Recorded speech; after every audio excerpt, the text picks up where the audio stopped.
안녕하세요. 저는 경기도에 사는 40대 중반 여성입니다. 오늘은 저에게 일어난 정말 기적 같은 일에 관해 이야기해 드릴게요. 들으시는 분들도 이게 진짜인가 싶을 정도의 이야기일 겁니다. 저도 아직 꿈만 같거든요. 이 이야기를 하기 위해서는 제가 살아온 인생사 모두를 다 이야기해야 합니다. 제 인생도 만만치 않게 드라마 같으니 재미있게 들으실 수 있을 거예요. 저는 범죄자입니다. 14살 때 집에서 가출해서 누군가의 물건을 훔친 걸 시작으로 무단으로 누군가의 집에 취식을 하기도 하고 나중에는 소매치기도 하고 온갖 자잘한 범죄들로 점철된 삶을 살아왔어요. 그 때문에 교도소에 들락거리는 인생을 살았고 말입니다. 14살 때 왜 가출을 하게 되었는지부터 이야기해야 할 것 같네요.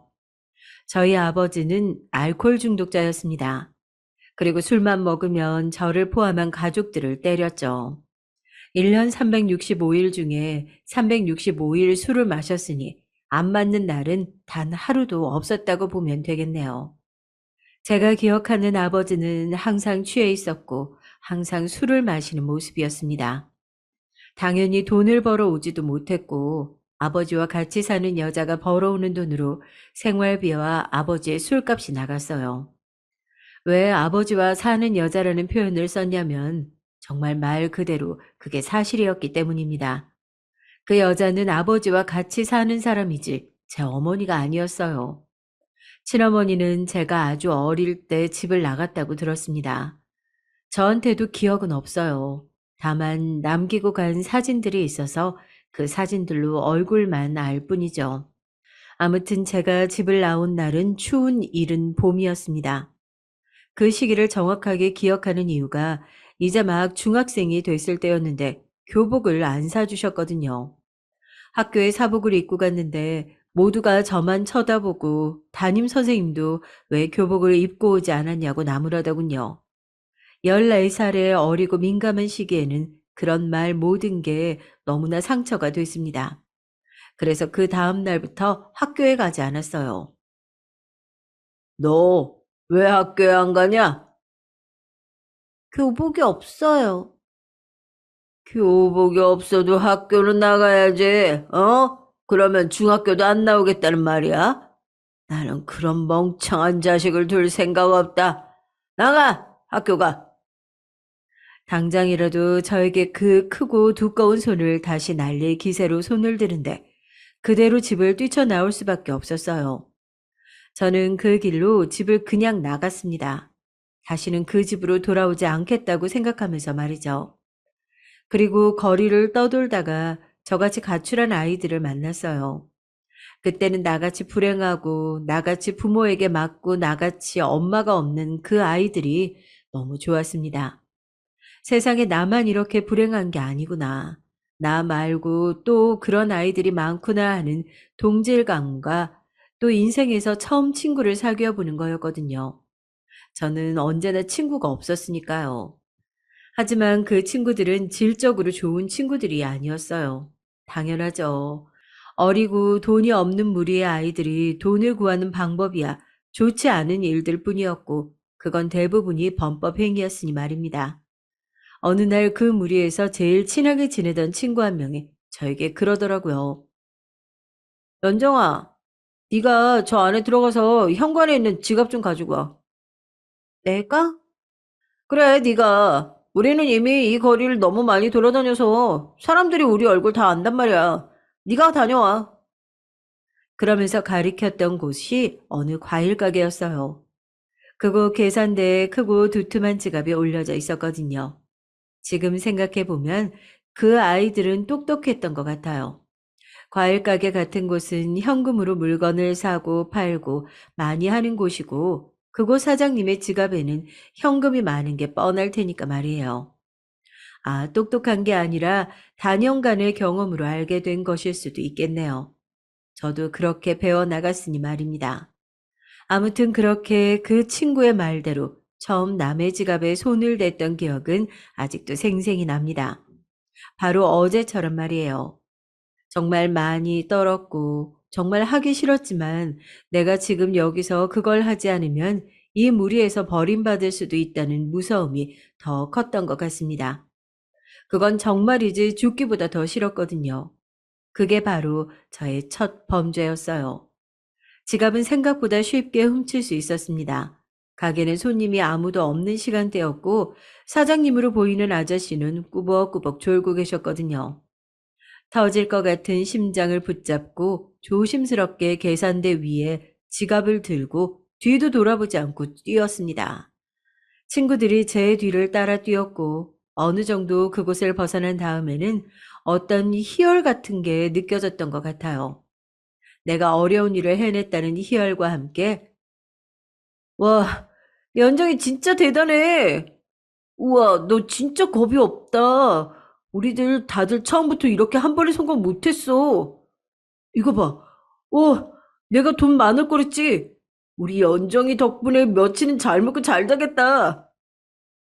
친구들의 엄청난 칭찬과 인정은 저를 들뜨게 했습니다. 살아생전에 그런 칭찬과 인정을 처음 들어봤거든요. 그게 비록 범법이라고 하더라도 그 경험 자체는 너무 짜릿하고 행복했어요. 아, 나도 드디어 누군가에게 쓸모 있는 사람이 되었구나. 인정을 받는구나 하는 생각 말입니다. 그래서 그 다음부터는 친구들이 시키지 않아도 제가 나서서 먼저 했던 것 같아요. 자연스럽게 그 무리에서 제가 제일 많은 범죄를 저질렀어요. 주로 남의 것들을 훔치는 게 대부분이었죠. 주인 없는 집에 들어가 몰래 자고 나오면서 그곳의 금품들을 훔쳐 나오는 등의 큰 범죄들로 이어졌고 말입니다. 기동력이 없었던 탓에 저희가 다닐 수 있는 동네는 한정적이었고 당연히 얼마 가지 않아 경찰에 잡혔어요. 어린 아이들끼리 몰려다니면서 물건이나 지갑을 훔치고 다니고 주인 없는 집에 들어가 먹고 자고 금품까지 훔쳐 나오는 일이 잦아졌던 탓에 저희를 쫓던 경찰이 있었거든요. 몰랐지만 말이죠. 그리고 제가 참 우정이라고 정말 소중한 친구들이라고 여겼던 그들은 전부 자신들은 잘못이 없고 제가 한 일이라고 저에게 모든 죄를 뒤집어 씌웠습니다. 진짜 걔들이 그래요? 다 제가 한 거라고요? 걔들 말이 맞잖아. CCTV에 찍혀 있는 것도 거의 다 너더라고. 당시에는 CCTV가 많지는 않았는데 그나마 찍힌 것들도 거의 다 제 모습이어서 친구들의 말에 신빙성이 있었어요. 아마 그들도 그래서 저를 몰아갔던 거겠죠. 뭐 그럴 수밖에 없었습니다. 제가 그 의리라고 믿었던 그 친구들의 인정을 받기 위해 스스로 나서서 다 했으니 저만 찍혀 있을 수밖에요. 네, 제가 다 했어요. 그때 인생의 모든 의미를 잃어버렸던 것 같아요. 진짜라고 생각했던 친구들, 이제는 의지할 수 있을 거로 생각했던 내 사람들이 사실은 그게 아니었던 겁니다. 그냥 내 옆에 붙어 있으면 내가 알아서 훔쳐다 주고 편하게 지낼 수 있으니 떠받들어 주는 척 했을 뿐, 속으로는 다들 언제든 버릴 수 있는 관계라고 생각했던 거죠. 가족에게 학대당했다고, 부모에게 버림받았다고 동질감을 느끼며 그들에게 마음을 다했던 저는 순식간에 엄청난 배신감에 휩싸였고 더 이상 살고 싶은 생각도 들지 않았어요. 뭐 죽을 용기가 없어서 죽지도 못했지만 말이죠. 그래, 잘 생각했어. 너는 아직 만으로 14살이 안 돼서 처벌도 얼마 안 받아. 우리도 이 사건 좀 빨리 해결하고 퇴근 좀 하자. 제가 인정을 하니 그동안 성질이라는 성질은 다 부리고 짜증이라는 짜증을 다 내던 경찰들도 웃으며 순해지더군요. 뭐 먹고 싶냐, 아저씨가 사주겠다 하면서 말이죠. 그렇게 저는 소년 재판에 넘어갔고 10호 처분을 받았습니다. 보통 그렇게 처분이 나지는 않는다고 들었는데 저를 위해 탄원서를 써줄 사람도 읍소를 해줄 부모도 없었고 무엇보다 적극적으로 나서서 제가 스스로 변호하지 않았잖아요. 반성의 의미가 없는 것 같다며 그런 처분을 내리시더군요. 다시 과거로 돌아간다면 그 순간으로 돌아가면 소년원만큼은 가지 않기 위해 노력했을 것 같아요. 반성한다고 다시는 안 그렇겠다고 싹싹 빌면서 말이죠. 소년원에서 제 인생이 정말 나락으로 갔다고 전 생각합니다. 말만 소년원이니 사실 감옥이나 마찬가지거든요. 아주 어린 애들이 있는 감옥 말입니다. 어린 아이들만 있으니 더 원초적이고 더 막무가내였어요. 그리고 더 죄의식도 없었고 말이죠. 우리는 죄를 저질러도 금방 나가잖아. 그리고 전과 기록도 안 남아. 기록이 진짜 안 남아? 촉법 소년은 기록도 안 남아. 그러니까 범죄를 더 저질러도 된다고 말이죠. 그리고 매일같이 어떻게 하면 돈을 더 잘 훔칠 수 있는지, 어떻게 하면 사람들에게 사기를 더 잘 칠 수 있는지, 어떤 사람들을 대상으로 쉽게 범죄를 저지를 수 있는지와 같은 나쁜 것들만 배웠어요. 그리고 저도 자연스레 그들에게 물들어갔고 말입니다. 그런 말 있죠. 까마귀 노는 곳에 백로야 가지 마라. 라는 말입니다. 제가 백로라는 말은 아니고 그만큼 쉽게 물드니까 함부로 가지 말라는 소리잖아요. 그 말이 정말 맞았어요. 저는 정말 빠르게 물들었습니다. 그리고 그런 생각도 물드는 거에 한몫을 했던 것 같아요. 나같이 초등학교밖에 못 나오고 이미 소년원까지 왔고 할 줄 아는 것도 없고 해본 것도 없는 애가 나가서 뭘 하고 살 수 있겠어? 내가 어딘가에 사장이라도 나 같은 애는 고용 안 할 텐데. 그 누구도 나를 필요로 하지 않을 거라는 확고한 믿음. 그 믿음이 저를 다시는 돌아올 수 없는 강을 건너게 했어요. 그러고 소년원을 나와서는 본격적으로 범죄를 저질렀습니다. 제일 많이 했던 일은 사람들이 많이들 이야기하는 소위 꽃뱀들이 하는 일들이었죠. 의도적으로 남자들에게 접근해서 이상한 사진을 찍게 하거나 한 뒤에 그걸 빌미로 돈을 뜯어내는 일 말입니다.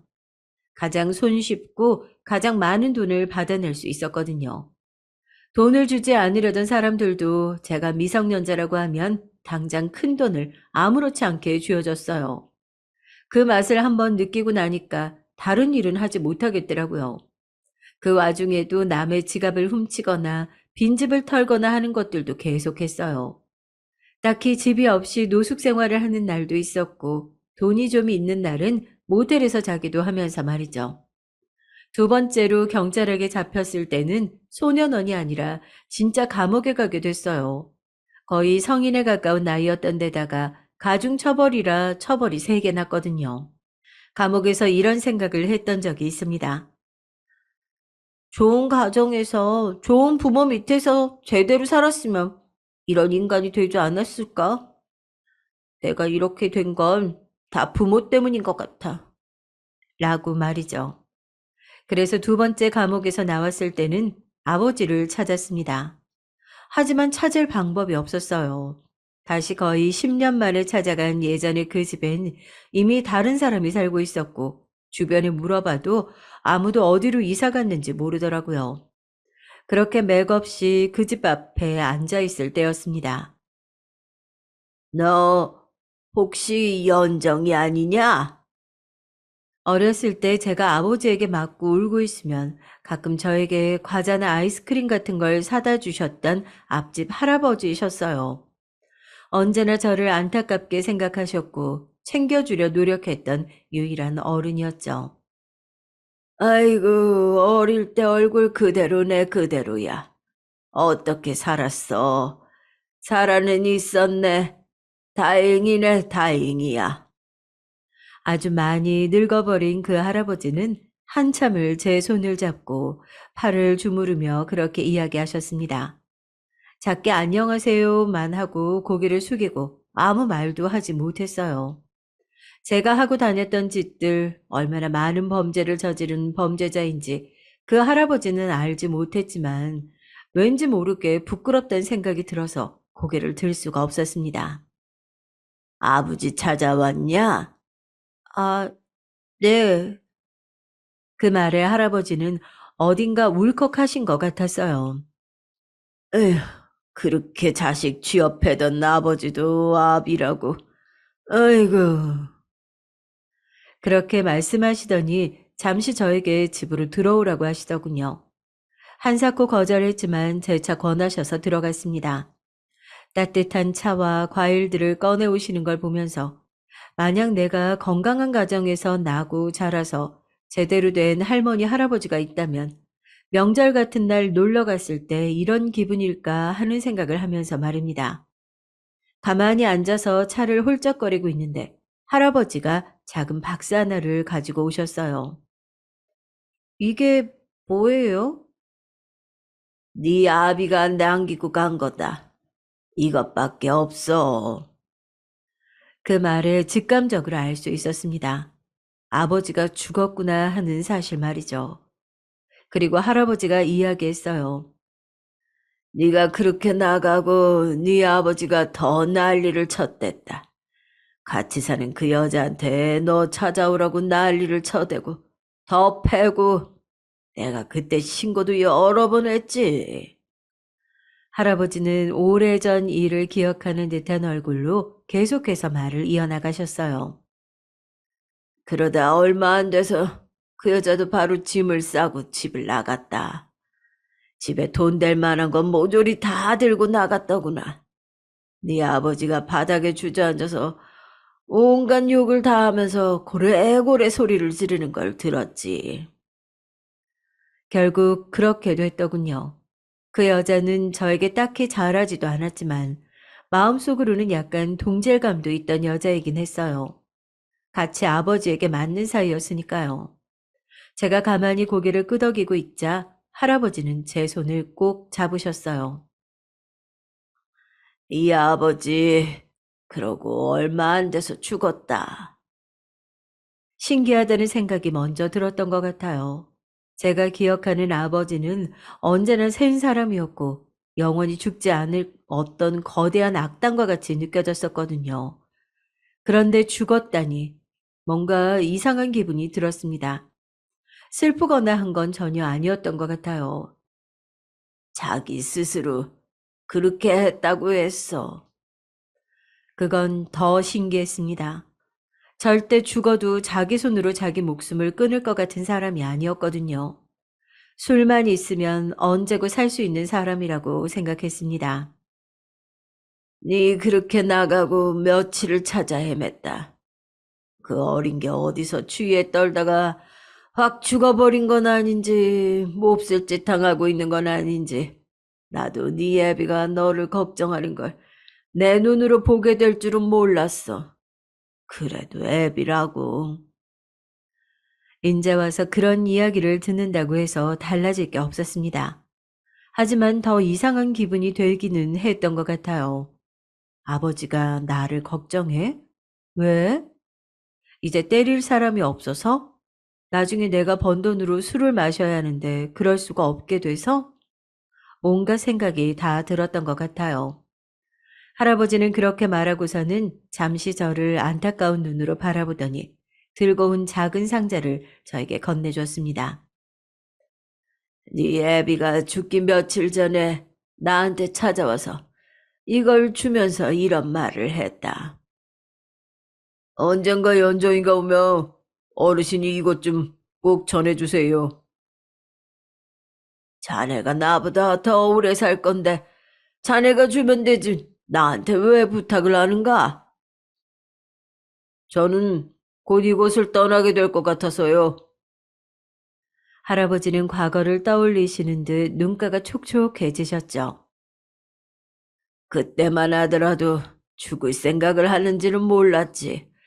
그냥 어디 이사를 가나 보다 했다. 근데 이거 주고 이틀인가 3일 뒤에 죽었다고 하더라. 할아버지 집에서 밥까지 얻어먹고 용돈이라며 쥐어준 10만 원까지 들고 나와서야 길거리에 앉아 그 작은 상자를 열어봤어요. 그곳에는 편지와 통장 하나 그리고 사진 몇 장이 들어있었습니다. 편지 내용은 이랬어요. 언젠가 네가 시집 가면 주려고 한 푼 두 푼 모은 돈이다. 이걸로 교복도 사 입고 먹고 싶은 것도 먹고 해라. 예비는 이제 그만 살란다. 편지 같지도 않은 짧은 내용이었습니다. 하지만 그 성격이 다 느껴졌어요. 거기 앉아서 아버지의 인생을 생각했습니다. 아버지는 가난한 집 아들로 태어나 젊은 시절에는 공사판에서 돈을 벌었다고 했어요. 그러다 현장의 직원과 싸움이 붙었고 원래 욱하는 성격이었던 사람이라 그곳에서 주먹을 날린 이후로는 그 어느 곳에서도 자신을 받아주지 않았다고 했습니다. 술만 마시면 했던 이야기라 거의 외울 지경이었죠. 그 뒤로 술만 마시다 어느 날은 제 친어머니가 이러다 굶어 죽는다고 나가서 무슨 일이라도 하라는 말에 처음으로 친어머니의 뺨을 때렸다고 하더라고요. 처음에야 어려웠지 그 다음부터는 술만 마시면 친어머니에게 손을 댔고 결국 버티다 못해 집을 나갔다고 말입니다. 친어머니도 가족 없이 막막한 삶을 살고 있던 사람이라 너를 버리고 간 것 같다고 저에게 늘 이야기해 주곤 했어요. 여러 번 통장에는 100만 원 남짓한 돈이 들어 있었습니다. 그냥 웃음이 났어요. 그 적은 돈을 그래도 돈이라고 모았을 아버지와 그 정도 돈도 없는 제가 너무 웃겨서 그냥 웃음이 났습니다. 그렇게 한참을 웃다가 박스에 든 사진을 꺼내봤어요. 몇 장 없다던 저와 친엄마가 함께 찍은 사진이었어요. 이건 왜 넣어놨대? 아무리 아버지에게 맞았어도 그게 아무리 힘들었어도 이제 대여섯 살밖에 되지 않은 어린 딸을 버리고 가면서 눈에 한 번 밟히지 않았을까. 자기가 그러고 나가면 내가 어떻게 살지 뻔히 알면서 어떻게 자기 자식을 버리고 나갈 수 있었을까. 그리고 14살이 되는 동안 어떻게 한 번도 찾아오지 않았을까. 난 아버지보다 어떨 땐 그 여자가 더 미워.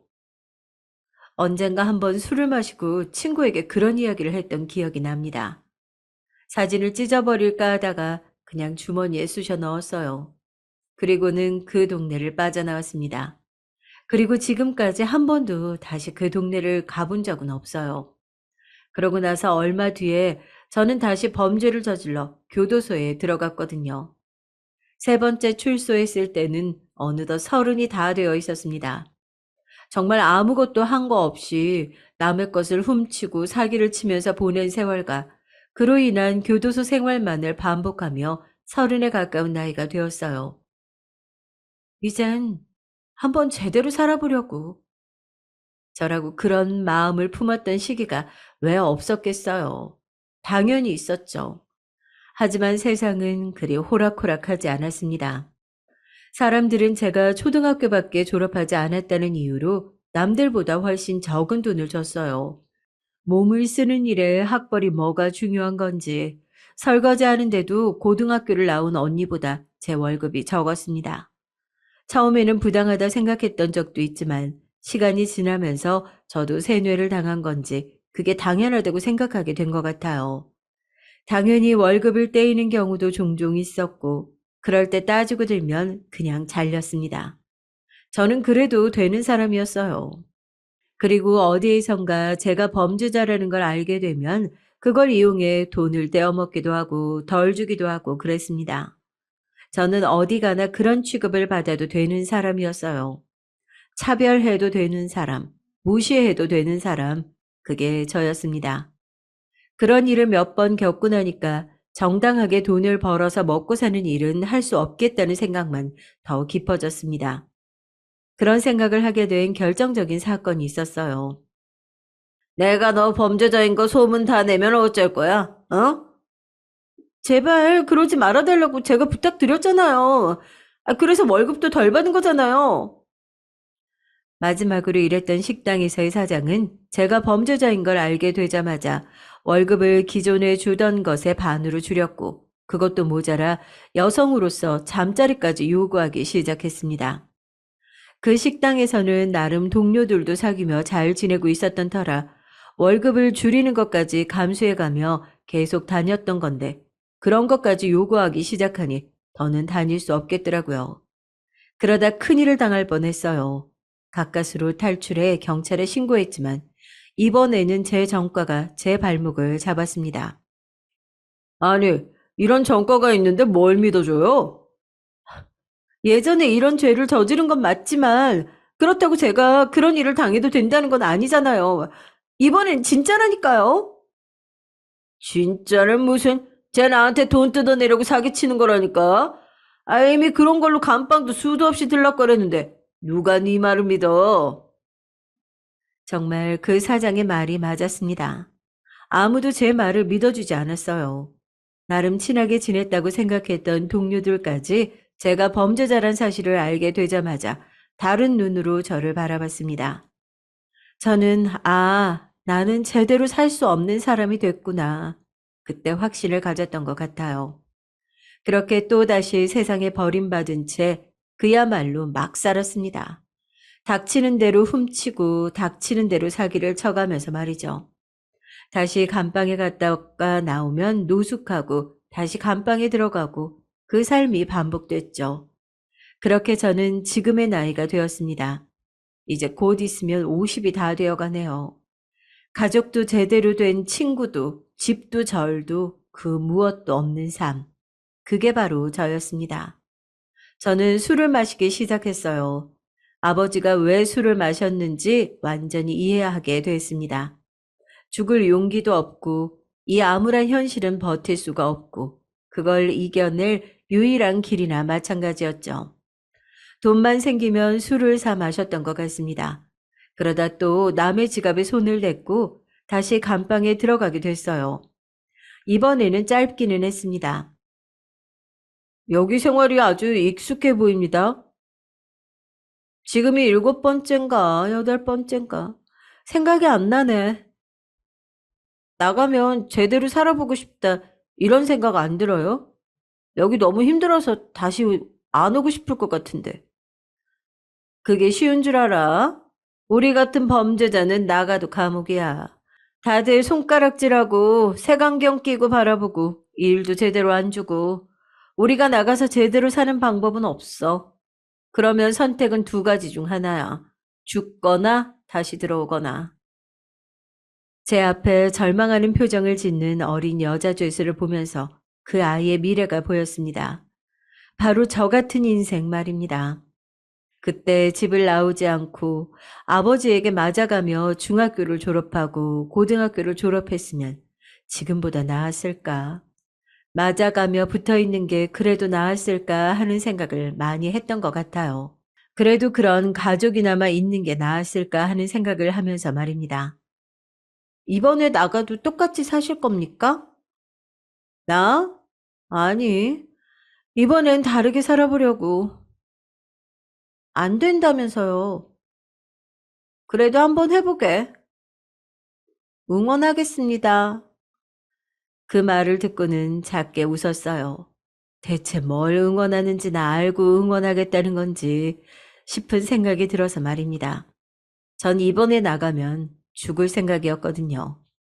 아버지가 죽음을 선택했을 때 심정이 이런 심정이었을까 하는 생각이 들었어요.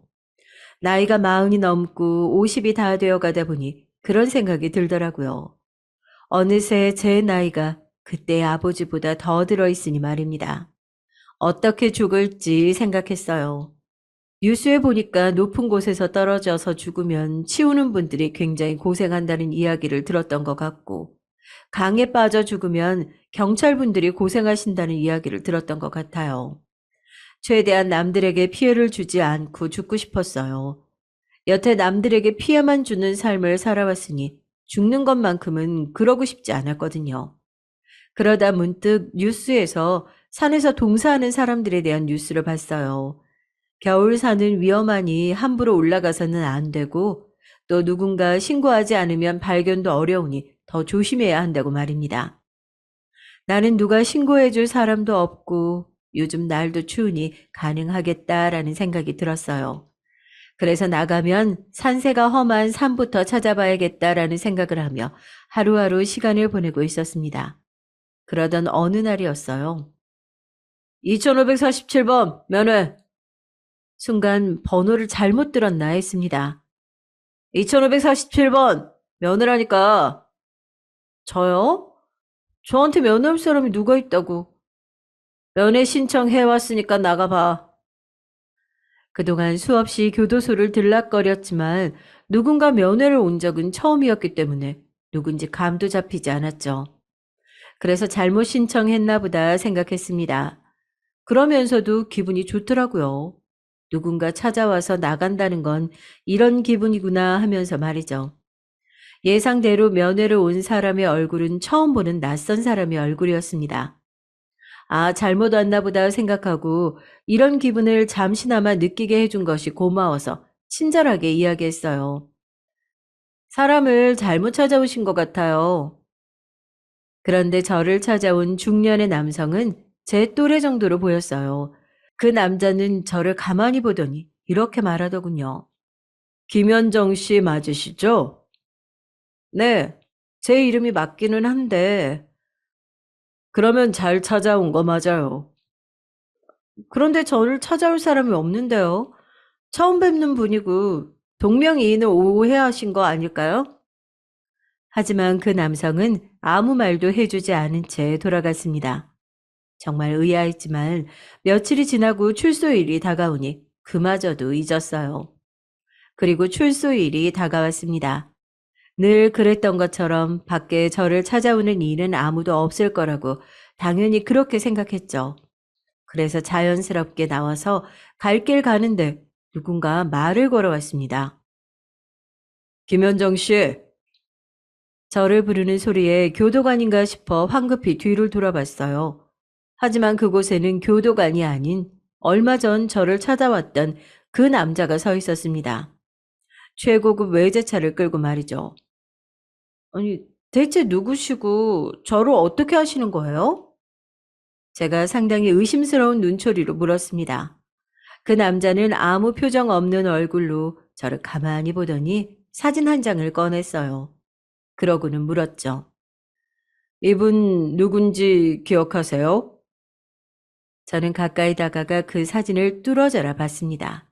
아니, 사실 뚫어져라 보지 않아도 알 수 있었어요. 그 사진은 저한테도 있는 사진이니까 말입니다. 제 표정이 변하는 걸 보는 그 남자는 다시 한번 물었습니다. 이분 아시죠? 제가 멍한 얼굴로 가만히 고개를 끄덕였습니다. 그러고는 작게 말했어요. 나를 낳아준 사람이요. 바로 친어머니였습니다. 순간 정말 오만 가지 생각이 나 머릿속을 다 스쳐 지나갔던 것 같아요.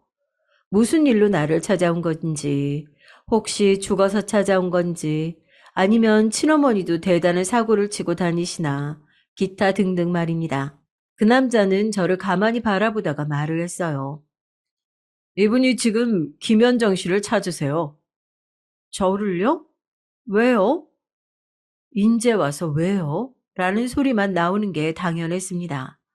뭐 어린 시절도 아니고 나이가 50이 다 된 딸을 버린 지 30년이 지나서 찾는다는 것이 이상하잖아요. 지금 친어머니 나이는 70이 넘었을 텐데 말입니다. 따님분이시니까요. 아니, 그러니까 왜 인제 와서 저를... 그건 만나서 들어보시죠. 그러고는 저를 어딘가로 안내했습니다.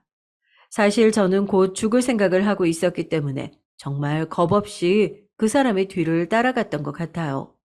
그리고 도착한 곳은 사람이 아무도 없는 한적한 카페였어요. 한 1시간쯤 기다렸을까? 밖에서 누군가 오는 듯한 인기척이 들려 고개를 빼고 바라봤습니다. 엄청나게 비싸 보이는 차 한 대가 들어왔고 먼저 경호원으로 보이는 사람들이 내려서 뒷좌석의 문을 열었어요. 그리고 뒷좌석에서 누군가 내렸습니다. 노인이었어요. 여자였고요. 그리고 한눈에 알아봤습니다. 저의 친어머니라는 사실 말입니다. 그분도 저도 한동안 아무 말도 하지 못하고 서로를 바라봤어요. 정말 머릿속으로 오만 가지 생각이 다 들었던 것 같습니다.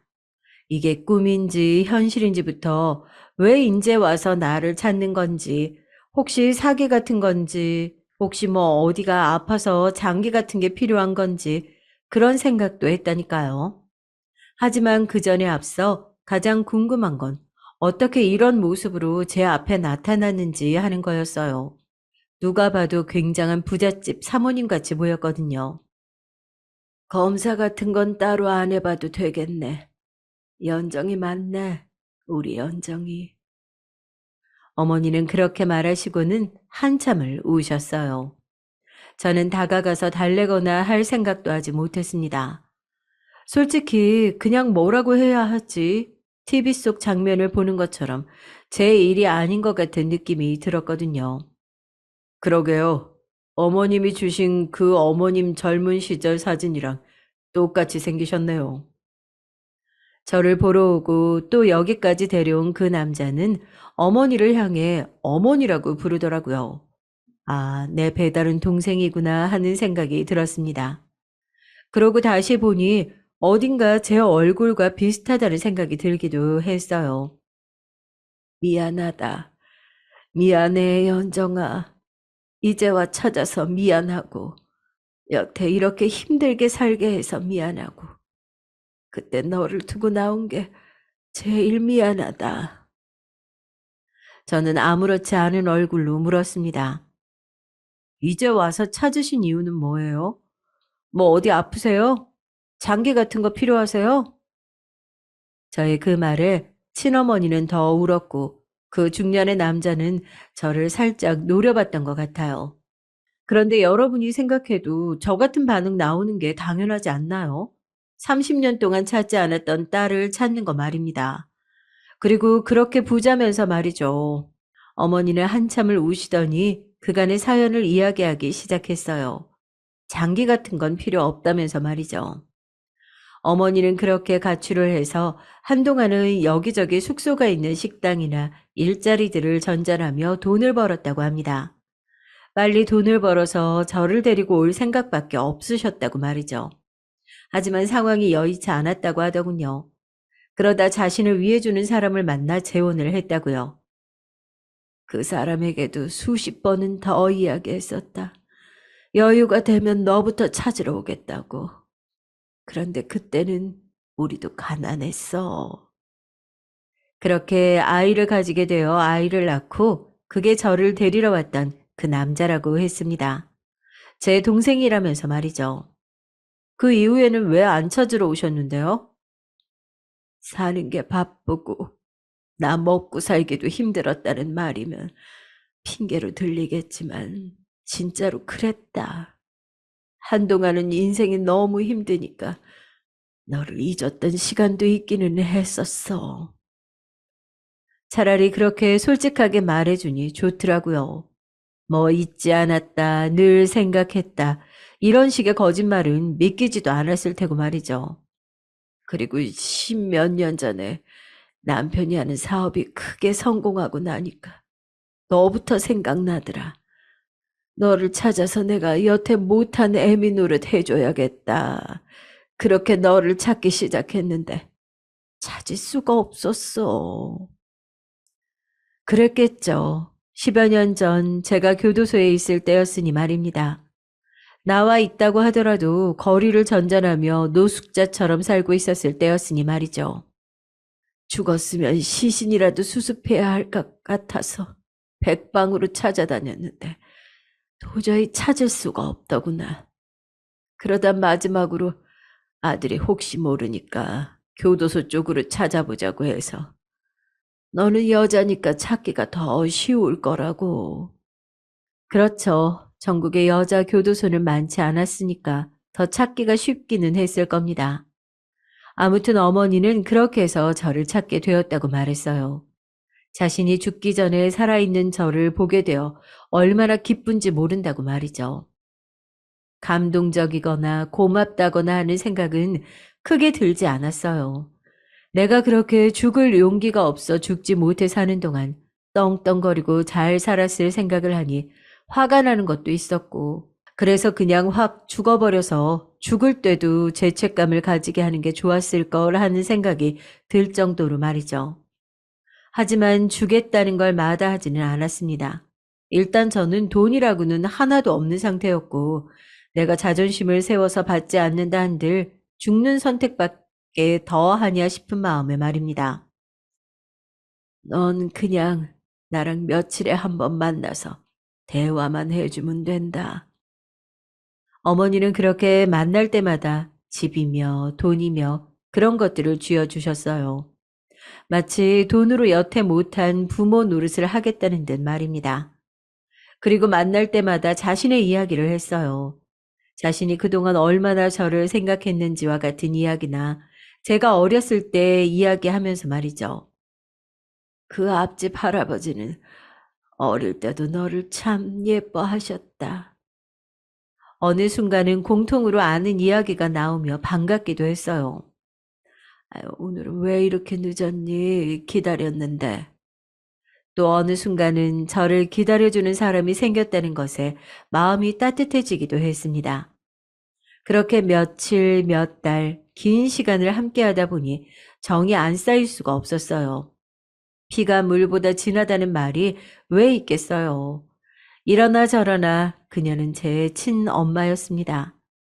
이야기하면서 공감하기도 하고 울기도 하고 웃기도 하는 나날들이 지속됐죠. 하지만 어느 날은 울컥울컥 뭔가가 솟아오르기도 했어요. 그런 날이면 아무 말도 듣지 않는 얼굴로 무표정하게 앉아 있었고요. 어머니는 그런 제 모습을 보면서도 이런 이야기 저런 이야기를 하는 걸 멈추지 않으셨어요. 그러던 중 한 번은 제가 버럭 소리를 질렀습니다. 다 늙어 죽기 전에 자기 죄책감 씻겠다고 찾아온 거잖아. 난 용서 안 해. 그리고 돌아서서 나가는데 누군가 저를 잡더군요. 그는 제 동생이라는 그 남자였습니다. 몇 번의 대화를 나눠보지 않은 그 동생이요. 어머니한테 너무 그러지 마세요. 당신이 나한테 그런 말을 할 자격이 어딨어. 다 누리고 산 주제에. 당연히 저도 어머니도 그럴 자격 없는 거 알고 있습니다. 하지만 그래도 그러지 말아주세요.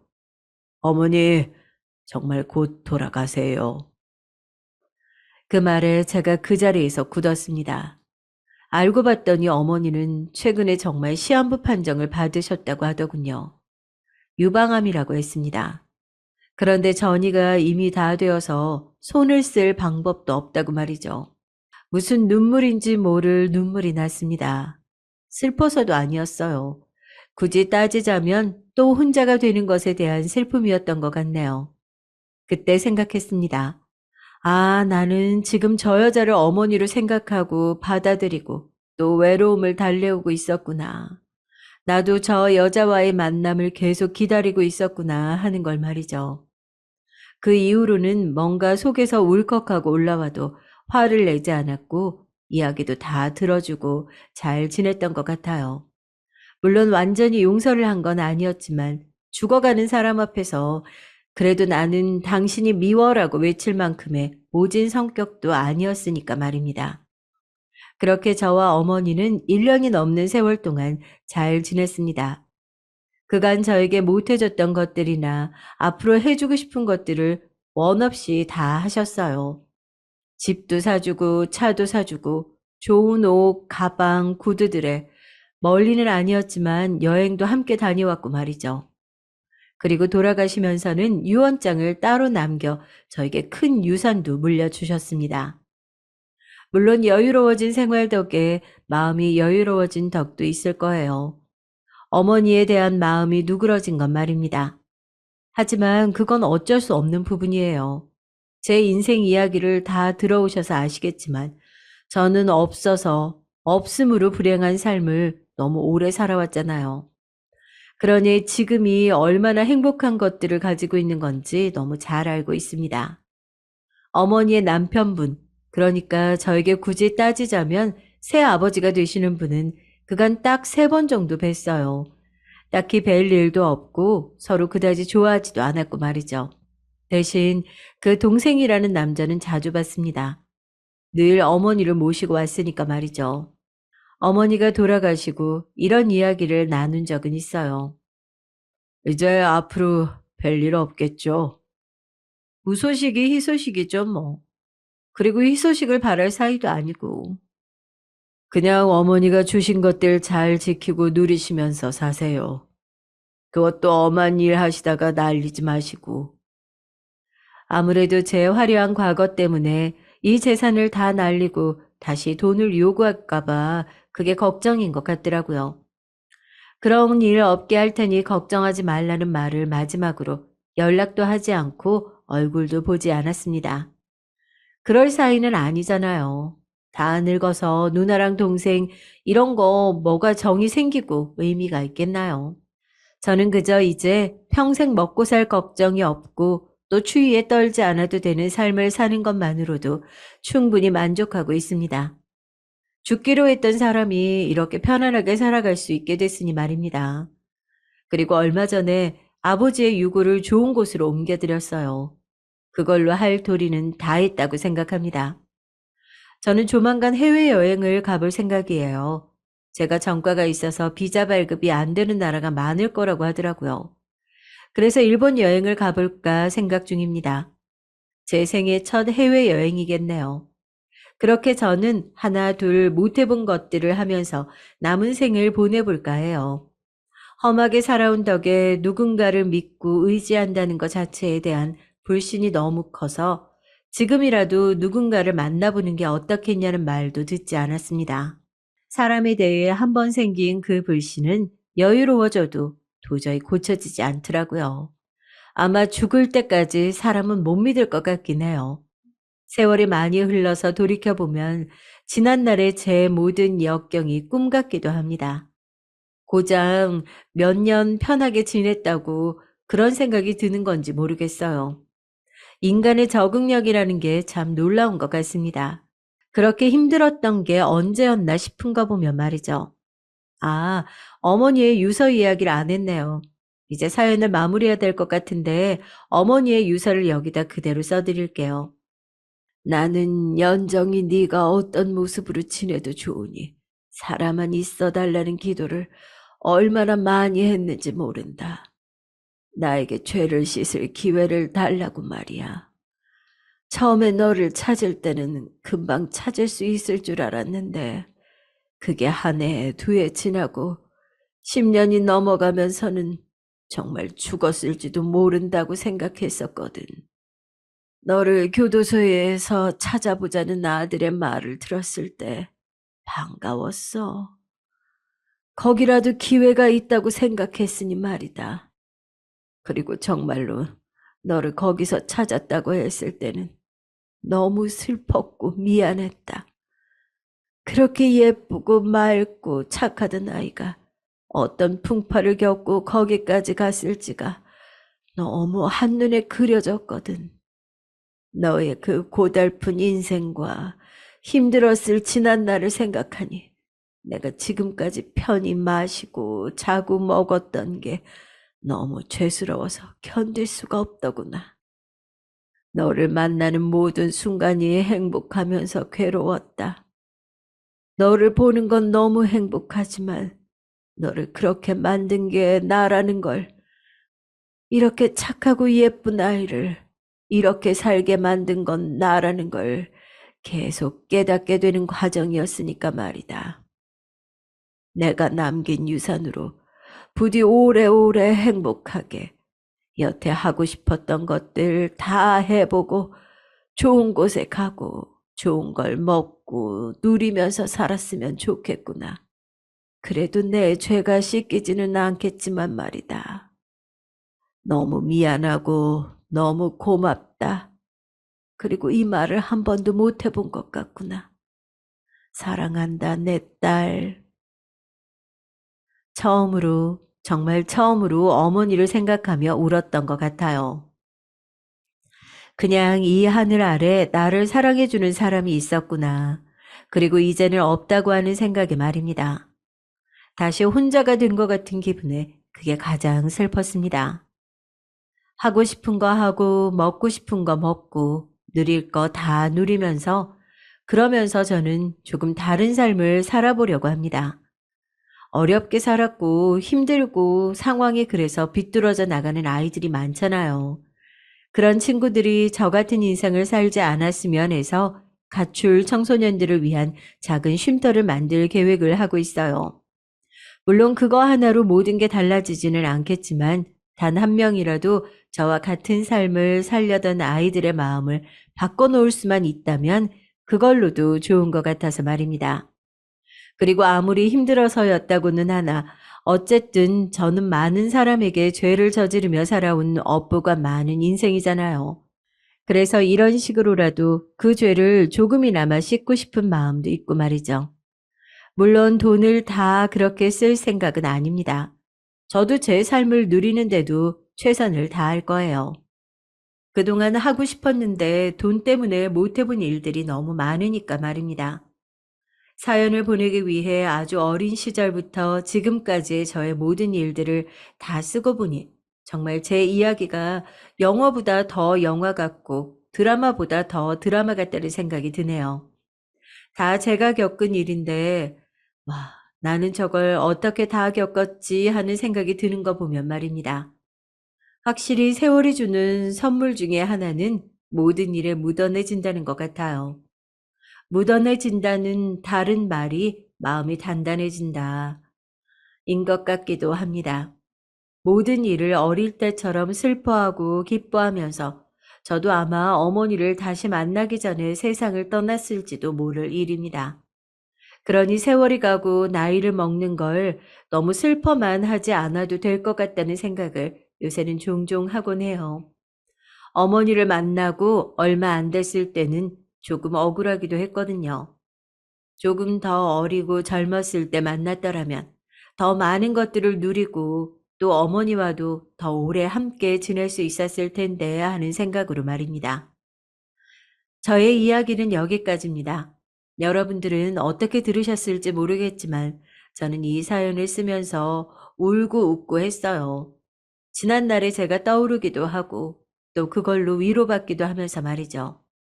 별일이 없다면 저는 이 사연을 보내고 며칠 뒤에 생애 첫 해외여행을 갑니다. 조금 전에 이야기했던 일본으로 말이에요. 다가올 어떤 날을 기다리면서 심장이 설렘으로 두근거리는 경험도 저에게는 낯선 경험이라 새롭네요. 내가 누리고 있는 이 당연한 것들이 당연한 게 아니라는 생각을 하면 조금 더 행복하게 살 수 있을 것 같습니다. 누군가는 간절히 바라는 모습일 수도 있으니까요. 옆에 나를 생각해주는 사람이 있고 맛있는 음식을 먹고 편안한 곳에서 자는 삶 말입니다. 이제 정말 이야기를 마무리해야 될 것 같네요. 긴 이야기 들어주셔서 감사합니다. 여러분들도 오늘의 저처럼 늘 행복하세요. 안녕하세요. 전 50대 후반에 들어서고 있는 평범한 여성입니다. 젊었을 적엔 인생의 좋은 일만 기록하고 싶었는데, 이제는 미우나 고우나 잊을 수 없는 기억을 가장 먼저 남기고 싶더군요. 제가 버텨온 시간을 활자로 남겨보면서 쉽지 않지만 정말 잘 이겨내 왔다라고 스스로를 토닥이는 게 큰 위안이 되더라고요.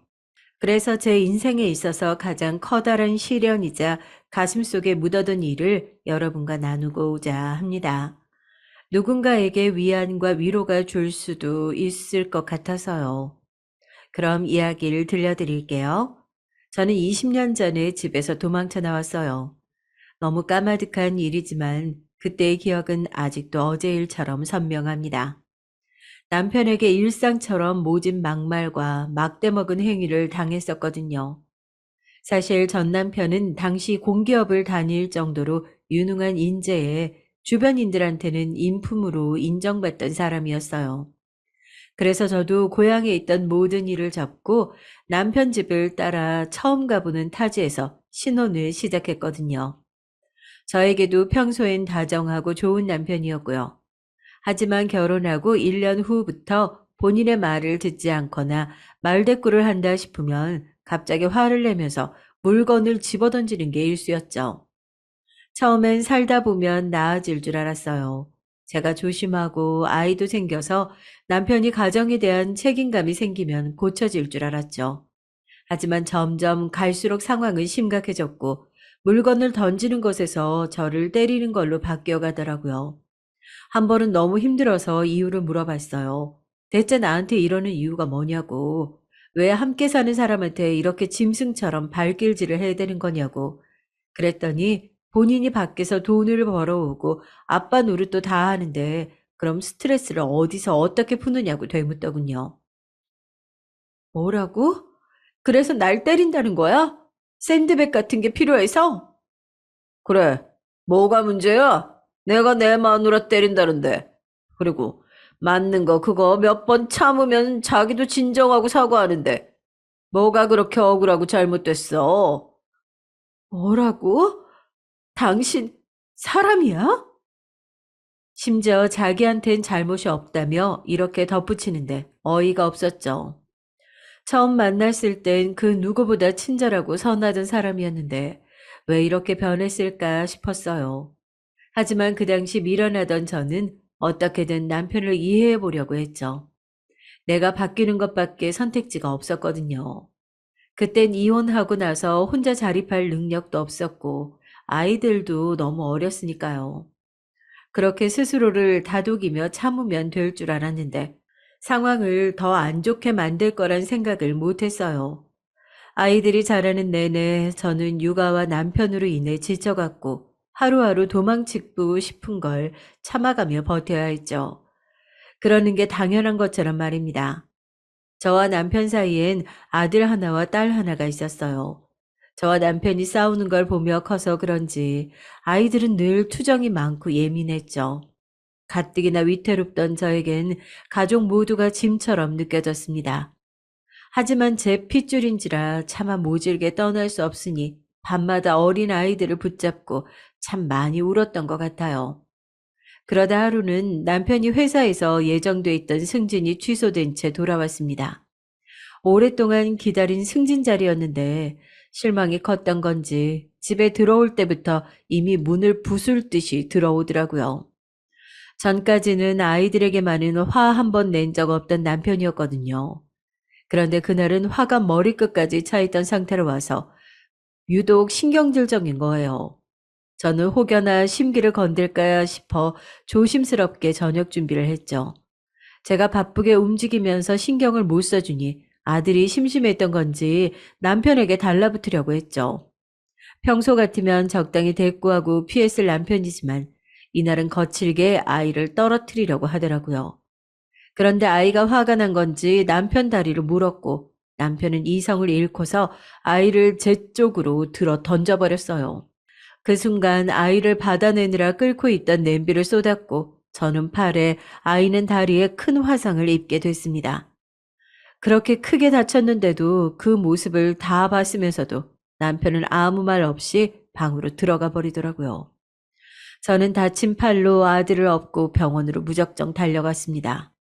그 추운 겨울날 맨발로 병원을 찾아 뛰어들어갔던 기억을 떠올리면 아직도 그 너덜거리던 팔이 생각나 마음이 저릿하네요. 그 날은 다시는 기억하고 싶지 않았어요. 엄마가 미안해. 엄마가 하염없이 그 말을 반복하며 달렸던 것 같아요. 아이가 이렇게 된 게 모두 내 탓인 것 같으니까. 그러던 그날 저녁 아이가 입원을 하자 남편이 찾아와 울면서 아이에게 사과를 하더군요. 자기가 잠시 미쳤던 것 같다고 다시는 다치게 하지 않겠다 약속하며 눈물을 흘리는데 그 와중에 저는 안중에도 없더라고요. 아들이 치료하고 나올 동안 걱정하는 마음으로 지켜보느라 신경 쓰지도 못했던 팔에선 진물이 뚝뚝 떨어지고 있었는데 말이죠. 남편과 내 팔을 번갈아 보다가 생각했어요. 아, 이제 그만해야겠다.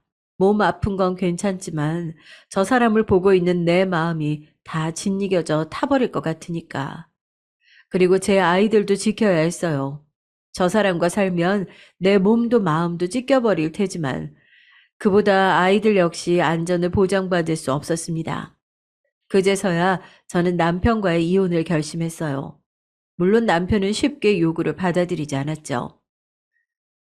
이혼? 무슨 소리 하는 거야, 지금? 뭐 따로 떨어져 살면 장밋빛 인생이라도 될 것 같아? 꿈깨. 나 진심이야. 더 이상은 이렇게 못 살아.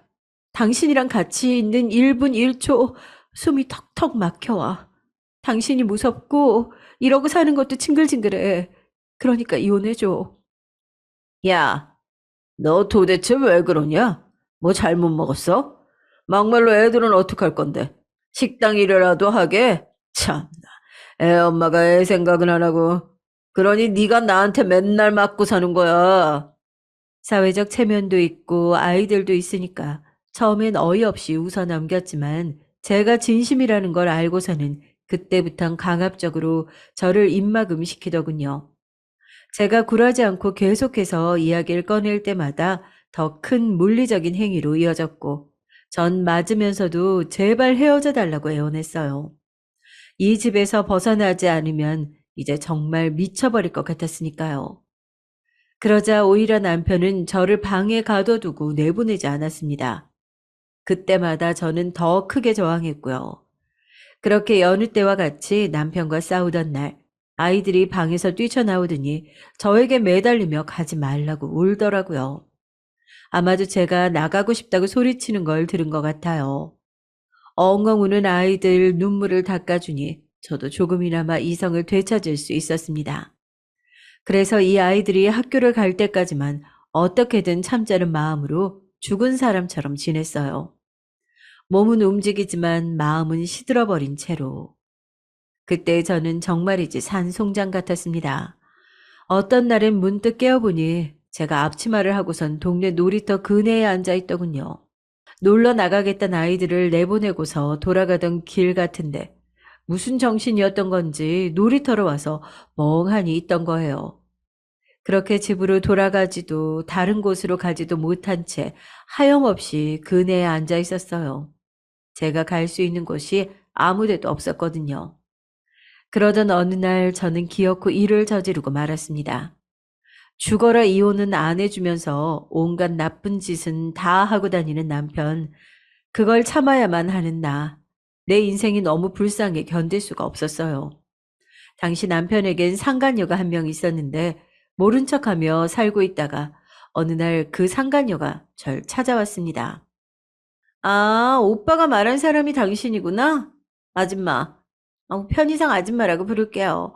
제가 아줌마 어떻게 사는지 오빠한테 다 들었거든요. 아줌마, 이제 오빠 좀 놔주시면 안 돼요? 저랑 오빠랑 결혼하고 싶단 말이에요. 근데 아줌마가 자꾸 방해가 되네? 순간 기가 막혀 웃음밖에 나오지 않더군요.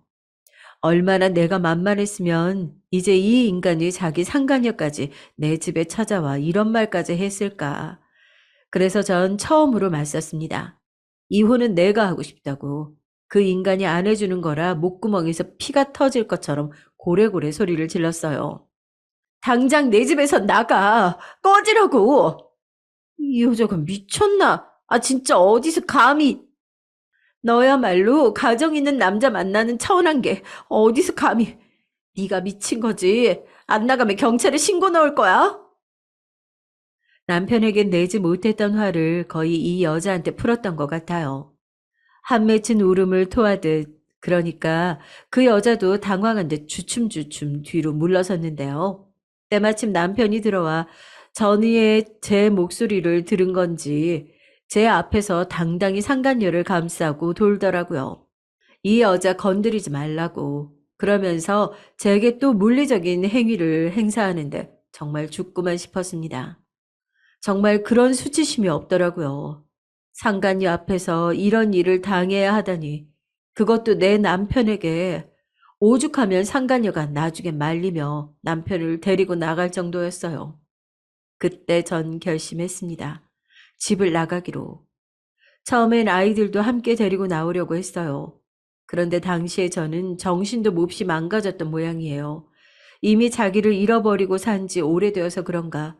남편에게 굴복되어 피해자로 산 세월이 너무 오래되어서 그런가. 참 힘들고도 모진 선택을 하고 말았습니다. 첫째 아들이 12살, 둘째 딸이 8살이 되던 해 저는 집에서 도망쳐 나왔습니다. 얼굴을 보면 차마 못 갈 것 같아서 아이들을 일찍 재우고 남편이 술이 취해 잠든 걸 확인하자마자 짐을 챙겨 나왔어요. 생각보다 너무 손쉬웠습니다. 2년 전부터 미리 싸둔 짐은 옷장 안에 그대로 있었으니까요. 그렇게 미친 듯이 뛰어나와 사촌 언니 집으로 도망쳤어요. 마음의 안정을 취할 때까지 언니와 함께 몇 달을 지내며 저는 방을 구해서 나왔죠. 3평 남짓한 좁은 방에서 저는 생애 가장 큰 자유를 느꼈습니다. 처음으로 내 공간이 생겼다는 생각에 눈물이 멈추지 않더군요. 집을 얻어 들어간 첫날 아무것도 없는 방에서 짐을 끌어안고 잤는데도 행복해서 울었어요. 그렇게 30대 후반에야 작은 방 한 칸에서 시작한 날들이 흐르고 흘렀습니다. 홀몸이었기에 무슨 일이든 할 수 있었어요. 그래서 식당에서도 일하고 공장에서도 일하며 그저 바쁘게 지냈습니다.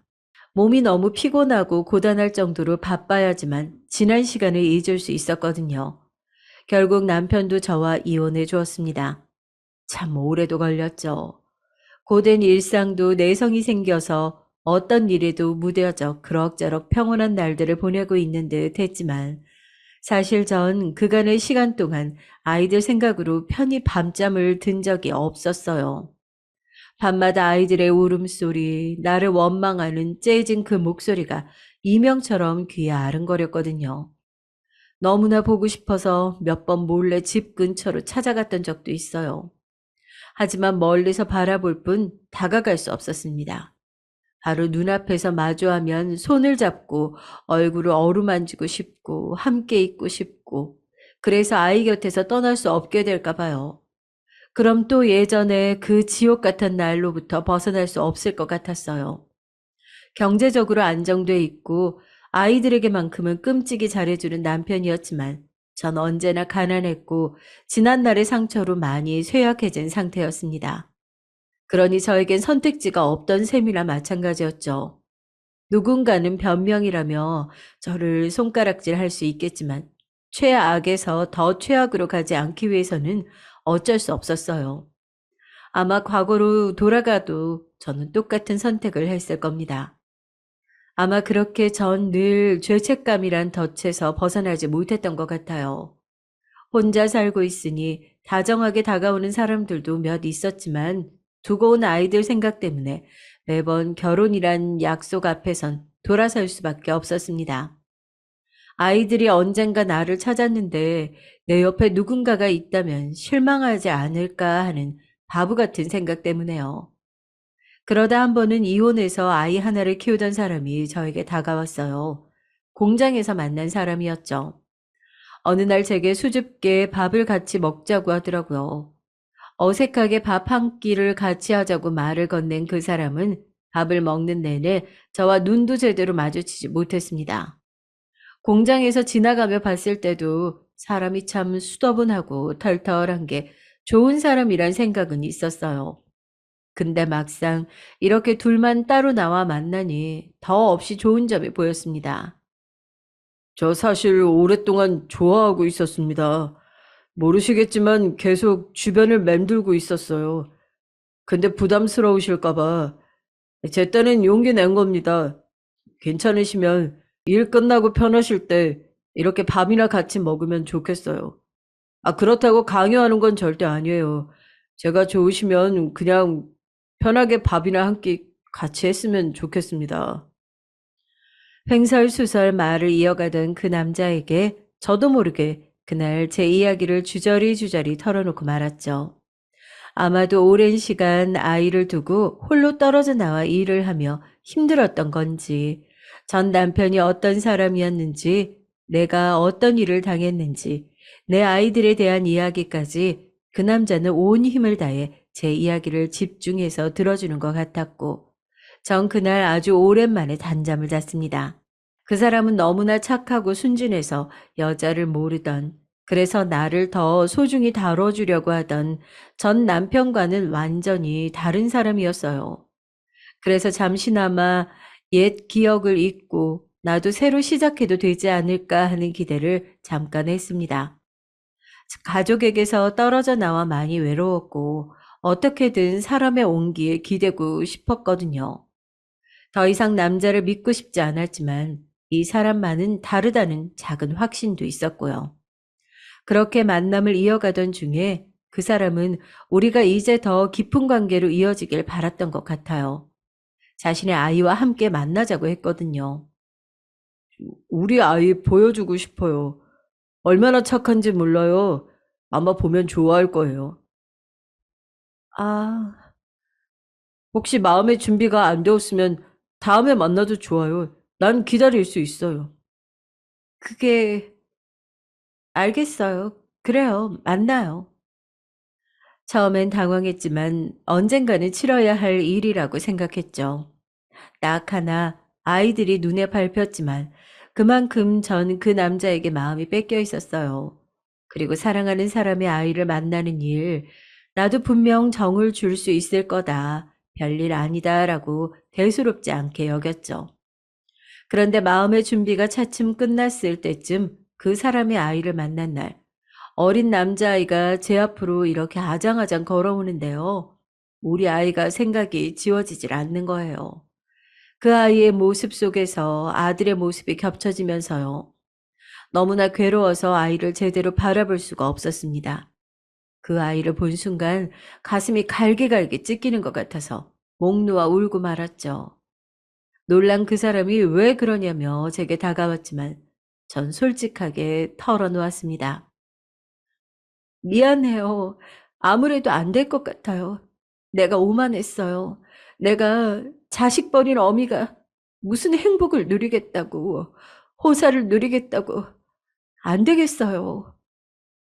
전 울면서도 기어들어가는 목소리로 떠듬떠듬 말을 했고, 남자분은 한숨을 내쉬더군요. 시간이 지나면 차츰 나아지지 않겠냐고 했지만 전 이겨낼 자신이 없더라고요.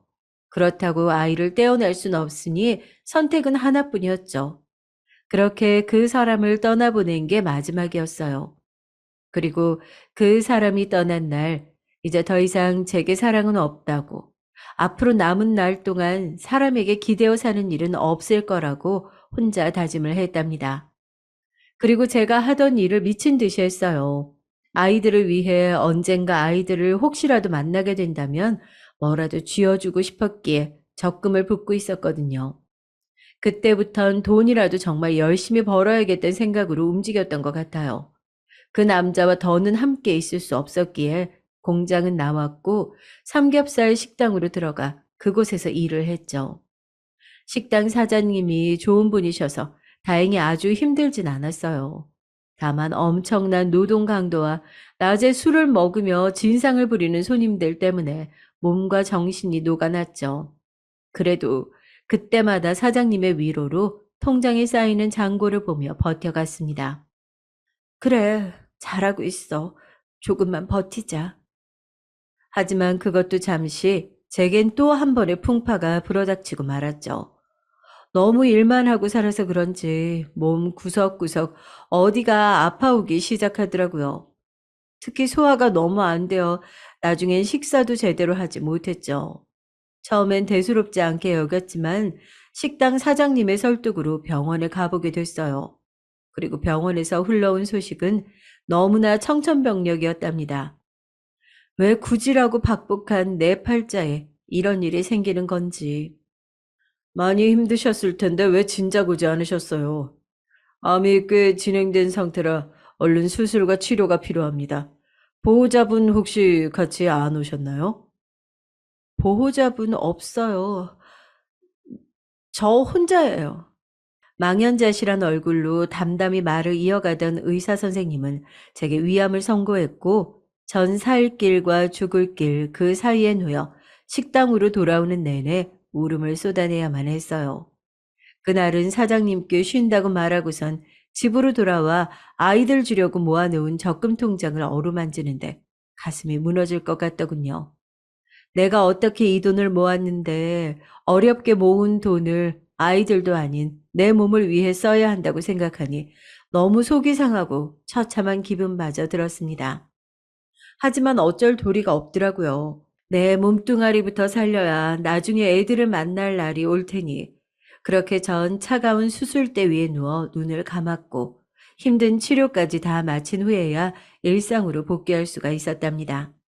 그때 너무 감사한 것이 식당 사장님께서 제 수술날 혼자 가면 무섭다고 함께 손을 꼭 붙들고 가주셨는데 그 덕분에 마음이 많이 놓일 수 있었답니다. 이후로는 고된 노동을 할 수 없었지만 사장님의 배려로 식당에선 잘리지 않고 계속 일을 할 수 있었고요. 그렇게 제 인생에 큰 풍파를 흘려보내 그런지 그 이후부턴 큰 사건이 일어나지 않았어요. 간간히 눈물을 훔치며 아이들 사진을 꺼내보고 어떻게 살고 있을지, 엄마 없이도 잘 크고 있을지 상상하는 게 일상이었죠. 그렇게 저는 평범하게 주름진 할머니가 되어갔어요. 혼자 보낸 시간이 20년이라 그다지 재미없는 세월이었지만요. 지금은 방 2개가 있는 집에서 작은 강아지를 기르며 살아요. 제 또래 나이 든 사람들만 받아주는 잡화점에서 틈틈이 일도 하고 있고요. 그리고 한동안 혼자 남아 죄책감과 무력감으로 괴로워하던 저는 재작년부터 보육원을 다니기 시작했어요. 보육원 봉사는 마지막으로 만났던 그 사람이 저에게 알려준 거였어요. 본인도 이혼 후에 아들을 보육원에 보낼까 잠시 고민했었다고. 그렇게 보육원을 한번 찾아가 봤는데 거기서 지내는 어린 아이들이 어찌나 딱하던지 마음이 아팠대요. 열악한 상황에서 아이들이 모여 밥을 먹는데 옆에서 챙겨주는 가족이 없는 게 계속 마음에 걸렸다고. 그래서 도저히 자신의 아이를 보낼 자신이 없어서 포기했고 찾아간 그날 돈을 기부하고 나왔다네요. 그 사람과 헤어지고 나서 더욱 헛헛해진 마음에 저는 그가 말했던 보육원을 찾아간 거예요. 사람들이 왁자지껄 모인 곳을 좋아하지 않았던 저인데 왜 아이들이 있는 곳에선 마음이 편해지던지 혼자 살기도 빠듯한 살림이라 작게나마 뜨개질을 시작해서 아이들 가방, 옷, 모자 등을 기부하는 식으로 도왔습니다. 일을 끝내고 돌아와 조용히 뜨개질을 할 때면 이걸 입고 좋아할 아이들의 모습이 떠올라 행복하더군요. 부모를 잃고 사랑이 고픈 아이들을 이렇게나마 보듬어주면서 저는 저를 올가매던 죄책감을 덜어낸 것 같아요. 우리 아이들한테 주지 못했던 사랑을 이렇게나마 베풀면 된다고 여기면서요. 그리고 커가는 아이들을 보면 우리 아이들이 어떻게 커갈지 상상할 수 있었습니다. 아이들이 중학교에 간 이후 이사를 가면서 한 번도 보지 못했거든요. 제 마지막 기억 속에 우리 아이들은 당시 보육원에 있던 초등학생 친구들과 비슷한 모습이어서 제 자식을 돌보는 느낌이었죠. 그렇게 1년 여년이 지나고 지난해 겨울에 다쳤던 팔을 통 못 쓰겠더라고요. 화상을 입고서 제대로 치료를 못했던 팔은 보기 싫게 어그러져 있었고 추운 겨울 날씨만 찾아오면 왜 그렇게 골맞던 상처 자국이 욱신거리는지 때마다 치르는 홍역처럼 앓곤 했어요. 그런데 너무 방치해뒀던 건지 이제는 겉이 아니라 속까지 뻐근한 것 같더라고요. 일하면서 밤낮 없이 뜨개질만 하니 너무 무리했나 싶었어요. 그래서 잠시 보육원 봉사를 멈추고 며칠 동안만이라도 쉼을 갖기로 했죠. 그렇게 집에서 조용히 쉬고 있는데 누군가 초인종을 여러 번 누르더라고요. 도통 사람이 찾지 않는 집이라 의아한 마음으로 문을 열어보니 낯설지만 익숙한 얼굴 하나가 보이는 겁니다. 못 본 지 2년이 다 되어 가는데 아무 말 없이 얼굴만 봐도 알 것 같았어요. 분명 딸아이였습니다. 너무 당황해서 아무 말 하지 못하고 바라보는데 딸이 무작정 집 안으로 들어왔어요. 마치 무언가 찾을 게 있는 것처럼 찾아야 할 게 있는 사람처럼 말없이 방 곳곳을 살피더군요.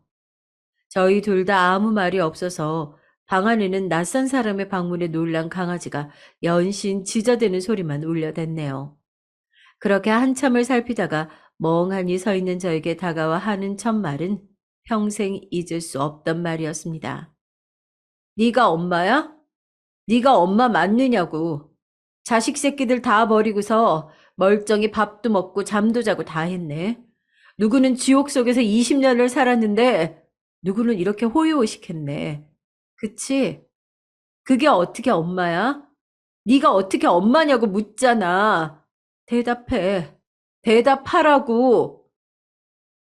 가은아, 가은아 내 말 좀 들어봐. 더러우니까 내 이름 부르지 마. 그쪽한테 내 이름 불리는 거 기분 최악이거든? 부르지도 않을 거면서 지어준 거잖아. 일단 앉아서 이야기하자. 진정하고. 진정? 그게 지금 제일 하고 싶은 말인 거지? 아직도 그렇게 혼자서 아무 일 없다는 듯이 차분하다 이거지? 우리 드디어 이렇게 만났는데 당분간은 격하게 인사해줘야지 않겠어? 두고 봐. 잠깐만, 가지 마, 가은아. 부탁할게. 잠시만이라도 얘기하고 가면 안 될까? 지옥에 나가! 그렇게 예상치 못하게 20년 만에 딸과의 첫 만남이 이루어졌습니다. 훌쩍 커버린 딸은 무슨 말을 해도 분이 풀리지 않을 것처럼 모진 말을 퍼부었고, 저는 눈물을 훔치며 가만히 들을 수밖에 없었죠. 제가 무슨 말을 어떻게 할 수 있었을까요? 제가 당연히 감당해야 할 죗값이었으니 아무렇지 않았지만 많이 수척해 보이는 딸의 얼굴과 분노와 화로 가득 차 있던 눈빛이 마음을 떠나지 않더군요. 누구보다 떳떳하게 잘 살고 있길 바랐는데 무슨 일이 있었던 걸까 걱정뿐이었습니다. 그렇게 뜬 눈으로 지새우고선 다음날 일을 마친 후 퇴근하고 가게에서 나오고 있었어요. 그때까지 정신이 온전치 못해서 당장이라도 쓰러질 것만 같았죠. 그런데 그곳에서 딸이 제 앞에 모습을 보인 겁니다. 어제 인사가 너무 짧아서 또 찾아왔어. 괜찮지? 가은아, 여기서 일하나 보네. 생각보다 우리 가까이에 살았잖아. 엄마, 내가 어떻게 살았는지 궁금했지? 가은아, 나 아주 거지같이 살았어. 엄마 없는 애라고 놀림받으면서 속으로 난 버림받은 애라고 생각하면서 그렇게 아주 거지같이 살았다고. 엄마, 내 시간, 내 세월 어떻게 보상할 거야? 엄마가 물어내. 보상하라고. 말을 끝내자마자 딸은 가게 밖에 있던 용품들을 미친 듯이 던지고 부수기 시작했어요. 놀란 저는 있는 힘껏 말려보았지만 이미 이성을 잃은 딸은 멈추는 건 불가능했어요. 가게에서 사람들이 나와 붙잡고서야 간신히 멈출 수 있었죠. 사장이 노해서 딸을 당장이라도 경찰에 집어넣겠다는 걸 제가 간신히 애원하고 빌어서 말렸습니다. 제 딸이 그런 거예요. 정말 죄송해요. 제가 다 물어드리고 다른 보상까지 원하시면 다 해드릴게요. 한 번만 봐주세요, 사장님. 아유, 이렇게 빌게요. 제가 빌고 비는 모습을 보고서야 딸은 아무 일 없던 듯 자리를 떠났습니다. 망가진 물건들을 배상하고 혼자 남아 부서진 용품들을 정리하는데 그런 저를 보며 혀를 차는 사람들의 목소리가 들려오더군요. 아니, 딸이 저렇게 할 정도였으면 얼마나 못됐다는 거야. 아유, 거기다가 엄마가 딸을 버린 거잖아. 아이, 저게 말이 돼? 그러니까 짐승도 지 새끼는 안 버린다는데 아이, 엄마가 어째 저래? 친구처럼 막역하진 않아도 그래도 오랫동안 믿고 의지하던 동료들이었는데 한순간 모두가 저를 버리더군요. 다음날 전 일을 그만둘 수밖에 없었어요. 그런 모습을 보이고서 더 이상 일을 할 수 없었거든요. 슬프거나 화나는 마음은 없었어요. 어쨌거나 제가 가진 모든 것들은 아이들의 불행과 맞바꾼 자리였으니까요. 전 그래도 마땅하다고 생각했습니다. 첫째가 궁금해져 왔지만 한 번도 모습을 보이지 않았어요. 아무래도 저에게 둘째 아이보다 더 큰 원망을 갖고 있어서 오지 않았다고 생각했죠. 제가 떠나올 때 어린 둘째와 달리 첫째는 어느 정도 기억할 수 있는 나이였거든요.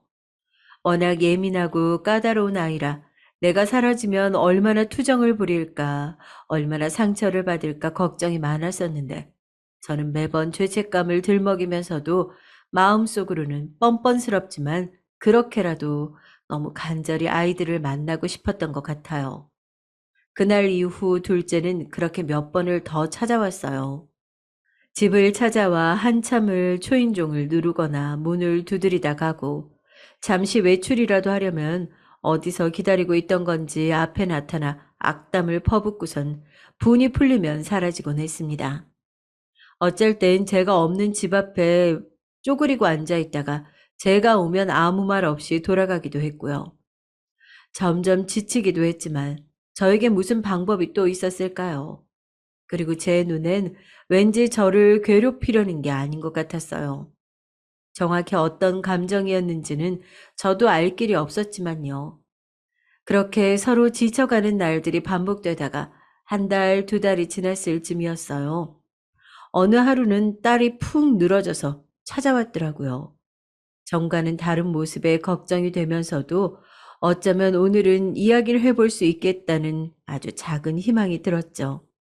딸이 그렇게 앉아서 강하지만 연신 쓰다듬어 주었을 때 지금껏 왜 새 가정을 꾸리지 않았냐고 물었죠. 그러자 그냥 이렇게 혼자가 편해서 그랬다고 대답했습니다. 강하지만 연거푸 만지던 아이는 기운이 없는 건지 잠을 못 잔 건지 지친 얼굴로 저에게 하는 말이 왜 한 번도 안 찾아왔어? 한 번은, 한 번 정도는 찾아올 수 있었잖아. 찾아갔어, 몇 번이나. 그런데 너희가 중학교 들어가면서 그 집에 살지 않게 돼서 그래서 그런 거야. 어디에 물어볼 데도 없었어. 이웃에게 찾아갈 수도 없고 친척들에게도. 뭐? 제발 변명 좀 그만해. 어쩔 수 없었다, 할 수 없었다. 그런 말밖에 못해? 그게 최선을 다한 거야? 정말 궁금하고 생각났으면 찾아 나서는 시도라도 할 수 있었잖아. 미안해. 널 볼 면목이 없다. 내가 죄인이야. 그래서 사람들 말대로 내가 죄인이다. 누가 자기 자식을 버리니. 근데 어떻게 이 집에서 20년 동안 꿈쩍도 안 하고 살아?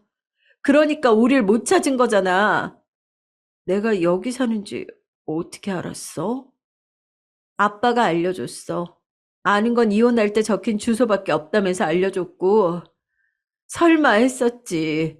아직까지 여기 살 거라고 생각 못 했는데. 아이 입에서 아빠라는 말을 듣자마자 갑자기 두드러기가 나듯이 온몸이 들썩거리더라고요. 난 아직도 이렇게 떠올리는 것만으로도 괴롭단 사실을 다시금 인지했어요. 속 안에서 당장 그만둬라, 이러다 다친다, 막아서라 외치는 소리가 들리는 것 같았죠. 그랬으면 안 됐는데 저도 모르게 아이에게 화를 내고 말았습니다. 그럼 찾아오지 말지. 왜 왔어? 지금 주변에 있는 사람한테 나 잘하지. 원망스러운 엄마를 왜 찾아왔냐고. 제 모진 말에 다른 말이 없었습니다. 저는 아차 싶었지만 이미 뱉은 말을 물을 순 없었어요. 아이는 붉어진 눈으로 저를 한참이나 바라봤죠. 내 말에 상처 안 받았어? 여태 그렇게 나쁜 말만 찾아서 퍼부었는데 끄떡 없냐고. 그래서 이렇게 더 나쁘고 못된 말을 할 수 있는 거야? 나도 아파. 나도 너희가 보고 싶고 그립고 그만큼 괴로웠어. 그렇지만 말할 수 없는 상황이란 게 있었어. 가은아, 미안해. 아무리 말해도 미안한데 아빠는 돌아가셨어. 2년 전에. 뭐? 20살이 되고서부터 오빠도 나도 아빠랑 같이 안 살았어. 엄마가 그렇게 떠났는데 우리가 어떻게 아빠랑 전처럼 지낼 수 있겠어? 남겨준 우리한테도 지옥이었다고. 그 전까지는 어떻게 지냈어? 이혼했지만 남 보기엔 화목한 가정이네 싶을 정도로만 보이게 지냈어. 그 이상 그 이하도 아니야. 누구보다 잘 알 거 아니야. 아빠는 그런 가면 필요했다는 거. 그래서 우리도 아빠의 이상에 맞춰 훌륭한 구성원이 되기 위해서 열심히 공부하고 말도 잘 따랐어. 경제적으로 부족함 없었고 우리에겐 소홀하지만 사지 멀쩡한 아빠도 있었고 새엄마도 있을 뻔하다가 뭐 흐지부지 됐고 네 아빠는 어떻게 떠난 거야? 그게 궁금하긴 해? 대단하네.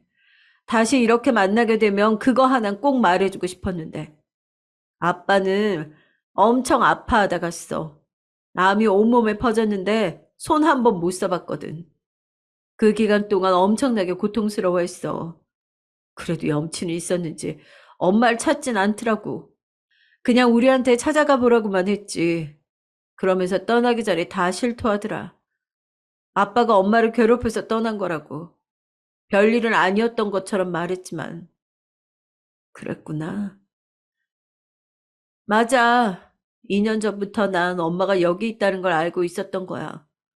나도 엄마처럼 몰래 찾아왔었어. 그런데 내 생각보다 너무 편안해 보이더라고. 어딜 가는 건지 주말마다 행복한 얼굴로 짐을 가득 들고서 나가선 엄마가 정말로 꼴 보기 싫더라니까. 그래서 아는 거야. 그럼 왜 이제야 찾아온 거야? 나한테 복수라도 하고 싶었니? 나 이제 곧 있으면 결혼해.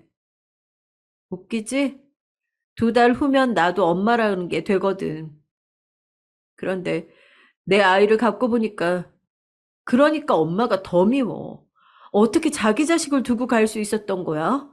어떻게 내 뱃속에 살던 아이를 두고 나갈 수 있었던 거냐고. 그러니까 더 이해가 안 돼. 엄마가 너무 소름 끼치고 무서워. 무서워 죽겠어. 아마도 수척한 모습은 임신으로 인해서 그런 것이었겠죠. 임신한 채로 저를 원망하는 딸 앞에서 저는 아무 말도 할 수가 없었어요. 딸아이 말이 전부 맞았기에 염치가 없어서 아무 말 못한 것도 있지만 눈앞에 내 딸이 아이를 가졌다는데 마음껏 축하를 해줄 수 없어서 엄마에게 축하를 받지 못하는 딸이 안쓰러워서 마음이 미어졌습니다. 그때 내가 너무 버겁고 도저히 딸을 똑바로 바라볼 수 없어서 정신없이 밖으로 뛰쳐나왔어요. 그랬더니 딸도 같이 뛰쳐나오더라고요. 제 팔을 붙잡고서는 악을 쓰듯이 소리를 지르더군요. 없던 힘까지 끌어내어서 마지막으로 저를 잡은 것 같았어요. 또 도망가는 거지? 나 두고 또 도망가는 거잖아. 딸이 저를 잡고 이리저리 흔드는데 붙잡힌 팔이 욱신거렸지만 말릴 수 없었죠. 그깟 팔 한쪽보다 아이의 마음이 더 골마 있었을 테니까. 그런데 그때 누군가 와서 딸아이의 팔을 잡더라고요. 부모와 자식 간의 연은 시간이 오래 흘러도 언제 어디서든 알아볼 수 있는 걸까요? 딸아이를 처음 봤을 때 그 느낌과 같았어요. 그토록 보고 싶었던 첫째 아들이었습니다. 그만해. 뭐야? 안 올 것처럼 하더니 어떻게 알고 왔대? 그만하고 가자. 아들은 오직 딸아이만 보이는 듯 이야기했어요. 저는 조심스럽게 아들의 팔을 잡았습니다. 뿌리칠 걸 알았지만 지금 잡지 않으면 이 아이들이 금방 나를 떠날 것만 같았거든요. 은석아, 은석이 맞지? 아들은 저를 바라보지도 대답하지도 않고 가만히 멈춰 섰습니다. 그러더니 그 자리에서 갑자기 아이처럼 크게 울기 시작하는 겁니다. 저는 당황해서 아이의 손을 잡고 여태껏 한 번 불러보지 못했던 이름만 연거푸 읊조릴 수밖에 없었어요. 이런 데서 이렇게 만나고 싶지 않았는데 조금만 더 있다가 만나려고 했는데 왜? 오빤 그게 무슨 말이야? 나중에 만나려 했던 거야? 다신 안 만날 거라며. 아들은 아무 말 없이 한참을 그렇게 서 있었어요. 말을 걸 수도 없고 울 수 있기에 그냥 셋이 거리에 그대로 멈춰 서 있었습니다. 진정이 된 아들은 조용히 한쪽 바지를 걷어냈습니다. 그 순간 저는 무엇을 보여주려는지 바로 알 수 있었죠. 많이 나아지긴 했지만 그건 분명 어릴 적 화상 자국이었어요. 상처 멀끔히 없애고 찾아가려고 했어요. 거의 다 돼가고 있었거든요. 엄마가 이걸 다시 보면 미안하다고 할까봐, 또 죄책감 느끼고 울까봐 다 지우고 가려고 했다고요. 은서가. 아들은 조용히 제 소매를 걷어서 팔을 살폈어요. 그리고 갑자기 팔을 조심스레 만져보던 아들이 하염없이 울기 시작하더라고요. 그 울음소리가 어찌나 안쓰럽던지 아무 말도 못하고 그저 먹먹한 가슴으로 듣기만 했습니다. 이야기를 듣던 딸은 기운이 다 사라졌는지 그 자리에 주저앉았기에 데리고 다시 집으로 돌아왔습니다. 딸은 누워서 눈만 뜨고 있었고 저와 아들은 차 한 자씩을 앞에 두고 말없이 앉아 있었어요. 그리고 그 자리에서 전혀 생각하지 못한 이야기를 듣게 되었습니다. 제가 봉사를 다니던 보육원에서 아들도 마침 봉사를 다니고 있었던 거예요. 정말 지금 생각해보면 기적 같은 우연이었죠. 제가 아이들에 대한 그리움으로 찾아간 것처럼 아이들도 엄마에 대한 그리움으로 찾아갔던 거였습니다. 자신과 똑같이 엄마가 없는 아이들을 보면서 안쓰러움을 느끼고 자기가 못 받은 사랑을 어떻게든 조금이나마 보여주고 싶었대요. 주말이나 쉬는 평일날마다 간식과 문구 용품 등을 가져다 주곤 하는 식으로요. 그런데 하루는 한 아이가 뜨개질한 모자를 쓰고 있기에 귀여워서 아저씨한테 팔려는 식으로 장난을 쳤나 봐요. 그랬더니 아이가 이 모자를 준 할머니가 곧 올 시간이니 기다렸다가 받아가라고 했다더군요. 모자 할머니는 맨날 혼자 와요. 옷이랑 가방이랑 이런 거 주면서 계속 우리 보고 있거나 쓰다듬어 주다가 가거든요. 아이들 말이라 깊이 새겨듣지는 않았던 아들은 기다릴 마음 없었지만 마침 돌아가는 시간이 퇴근 시간과 겹쳐서 조금 더 머물다가 가기로 했대요. 그렇게 시간이 지나고 아이가 말했던 할머니가 보육원으로 들어오는데 기분이 이상했다고 하네요. 뭔가 낯익은 그런 기분으로 가만히 바라보고 있었는데 그분이 아이를 씻기려고 소매를 벗는 순간 커다란 화상 자국을 보고서 그대로 울음을 터뜨릴 수밖에 없었답니다. 그게 바로 저였던 거예요. 아이는 아직도 화상 자국으로 저와 그때의 시간을 기억하고 있었죠. 자신의 다리에 난 화상 흉터를 보면서 한 번도 잊지 않았던 거예요. 같은 날 생겨난 똑같은 상처가 우리들의 시간을 아직도 이어주고 있다는 것처럼요. 아들은 제 이름을 확인하고 나서 엄마라는 걸 확신했지만 차마 찾아올 수는 없었다더군요. 제가 원하지 않을까봐 예전에 아빠와의 기억을 다 잊고 지금의 생활에 만족하며 살고 있을 수도 있는데 자기가 그 안정을 깨트릴까봐 겁이 났다고 하네요. 그래서 그때부터 제가 어떻게 살고 있는 건지 주변을 배회하며 알아봤대요. 제가 일하는 가게에 와서 들키지 않게 멀리서 지켜보고 멀리서 지켜보며 걸음을 함께하고 딸도 아들도 멀리서 저를 계속 지켜보고 있었던 거예요. 하지만 본인 생각과 달리 너무나 고요히 생기 없이 살고 있는 저를 보며 옛 기억이 많이 떠올랐다더군요.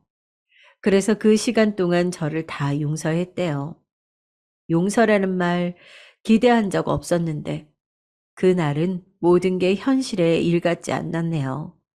그리고 아들의 말이 이어졌습니다. 아직도 기억나요. 아빠가 엄마를 때릴 때면 난 항상 가은이 방으로 가서 꼭 껴안아 줬거든. 나도 무서운데 조그만 가은이는 더 무서울까 봐. 아무 소리도 못 듣게 껴안아 줬지. 그랬어? 난 하나도 기억 안 나. 몰랐을 수도 있어. 너한테도 무서운 기억이었을 테니까. 아빤 그렇게 한참을 모지게 때리고선 아무렇지도 않은 얼굴로 방에 들어와 나랑 가은이를 토닥여줬어요. 다 끝났다고. 미안하다고. 어린 마음엔 사과하고 반성하는 아빠가 어른처럼 느껴졌거든요.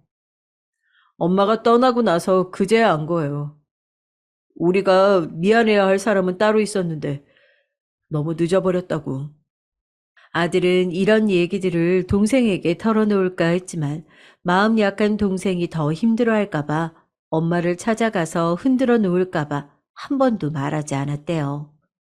그런데 제가 보육원 봉사를 그만두자 불안해진 아들은 딸에게 제 집 주소를 물어봤고 딸은 일을 알려주려다가 다시 옛날 기억이 나 저를 찾아온 거였어요. 누구보다 괴롭고 힘들었을 아이들인데 내가 엄마라는 걸 알았으면서도 아는 체 하지 못한 게 얼마나 고통스러웠을까, 얼마나 원망스러웠을까 하는 생각에 너무나 마음이 아팠습니다. 이야기를 가만히 듣고 있던 딸은 얼굴을 파묻고선 조용히 울었고 아들과 저는 고개를 들지 못한 채 울음을 참았어요. 어디서 잘못된 건지, 어디서부터 시작된 건지 모를 눈물들이 끊임없이 흘러나왔습니다. 미안해, 엄마. 그때 소리 없는 숨처럼 흘러나온 딸아이의 한마디에 더 울컥 마음 깊은 곳에서 무언가 치미는 느낌이 들었어요. 그러면서 아무도 이해하지 못할 지난 나의 세월들을 알아주고 이해받은 것 같아서 마음속 깊은 곳에 응어리들이 사라지는 느낌이었습니다. 이기적일지언정 저도 모르게 제 아픔을 누군가에게 치료받고 싶었던 것 같아요. 그런 저에게 이 만남은 기적 같은 일이 아니었을까요? 그날 아들과 딸은 저희 집에서 잠들었습니다. 얼마 만에 느껴보는 아이들의 온기인지 아들과 딸은 쉽게 잠이 오지 않는지 아님 하고 싶었던 말이 많았는지 오랜 이야기를 나누더라고요. 제가 끼일 자리가 아닌 것 같아서 조용히 누워서 듣기만 했죠. 고마워, 오빠. 뭐가? 나도 오빠가 가진 흉터 그거 알아. 하긴 그렇게 큰데 모르는 게 이상하지. 그게 언제 어떻게 뭐 때문에 생겼는지 또 얼마나 아팠는지를 몰라. 기억이 없거든. 그렇지만 그게 엄마를 생각나게 한다는 것쯤은 진작에 눈치챘었어. 어떻게 알았는데? 그냥 가끔 안 좋은 일 있으면 방에 틀어박혀서 그 흉터 잡고 울었잖아. 처음엔 다리 잡고 우는 꼴이 웃기다며 아무 생각이 없었는데 그게 한두 번씩 쌓이다 보니까 그냥 직감적으로 느껴졌어. 아, 저건 엄마구나. 엄마 사진 하나 없는 우리 집에서 엄마를 떠올릴 수 있는 유일한 기억이니까 오빠가 저렇게 슬프게 우는구나 싶었지. 맞지, 내 말이? 일부러 얘기 안 했어. 혹시나 네가 부러울 수도 있잖아. 뭐가 부러워? 나만 엄마의 기억을 갖고 있는 게 흉터긴 하지만 나만 떠올릴 수 있는 게 있어서 그것조차 부러워할까봐 말 안 했어. 별 걱정을 다 하네. 뭐 잘 생각해보면 그럴 수도 있었겠어. 난 엄마에 대해 가진 게 아무것도 없잖아. 내가 병원에 누워있을 때 그때가 아직도 기억나. 아빠는 일찍 집에 가버리고 엄마만 혼자 남아서 내 옆에 웅크린 채 자고 있었는데 근데 엄마의 팔이 너무 아파서 울었어. 너무 아플 것 같은데 너무 아무렇지 않게 자고 있어서 그걸 보는 내가 아파서 울었어. 그날 아이들의 대화가 아직도 잊혀지질 않아요. 몸에 지울 수 없는 상처를 남긴 것 같아 죄스럽던 그 시간들이 아이에게는 그리움의 기억이 되었구나. 여태까지 그걸 몰랐던 내가 한심하게 느껴졌고요. 다음날 잠에서 깨어보니 딸은 없었고 아들만 남아서 집을 청소 중이더라고요. 하지 말라고 말렸더니 자신이 기어이 하겠다며 저를 말리더니 깨끗이 집을 청소하기 시작했어요.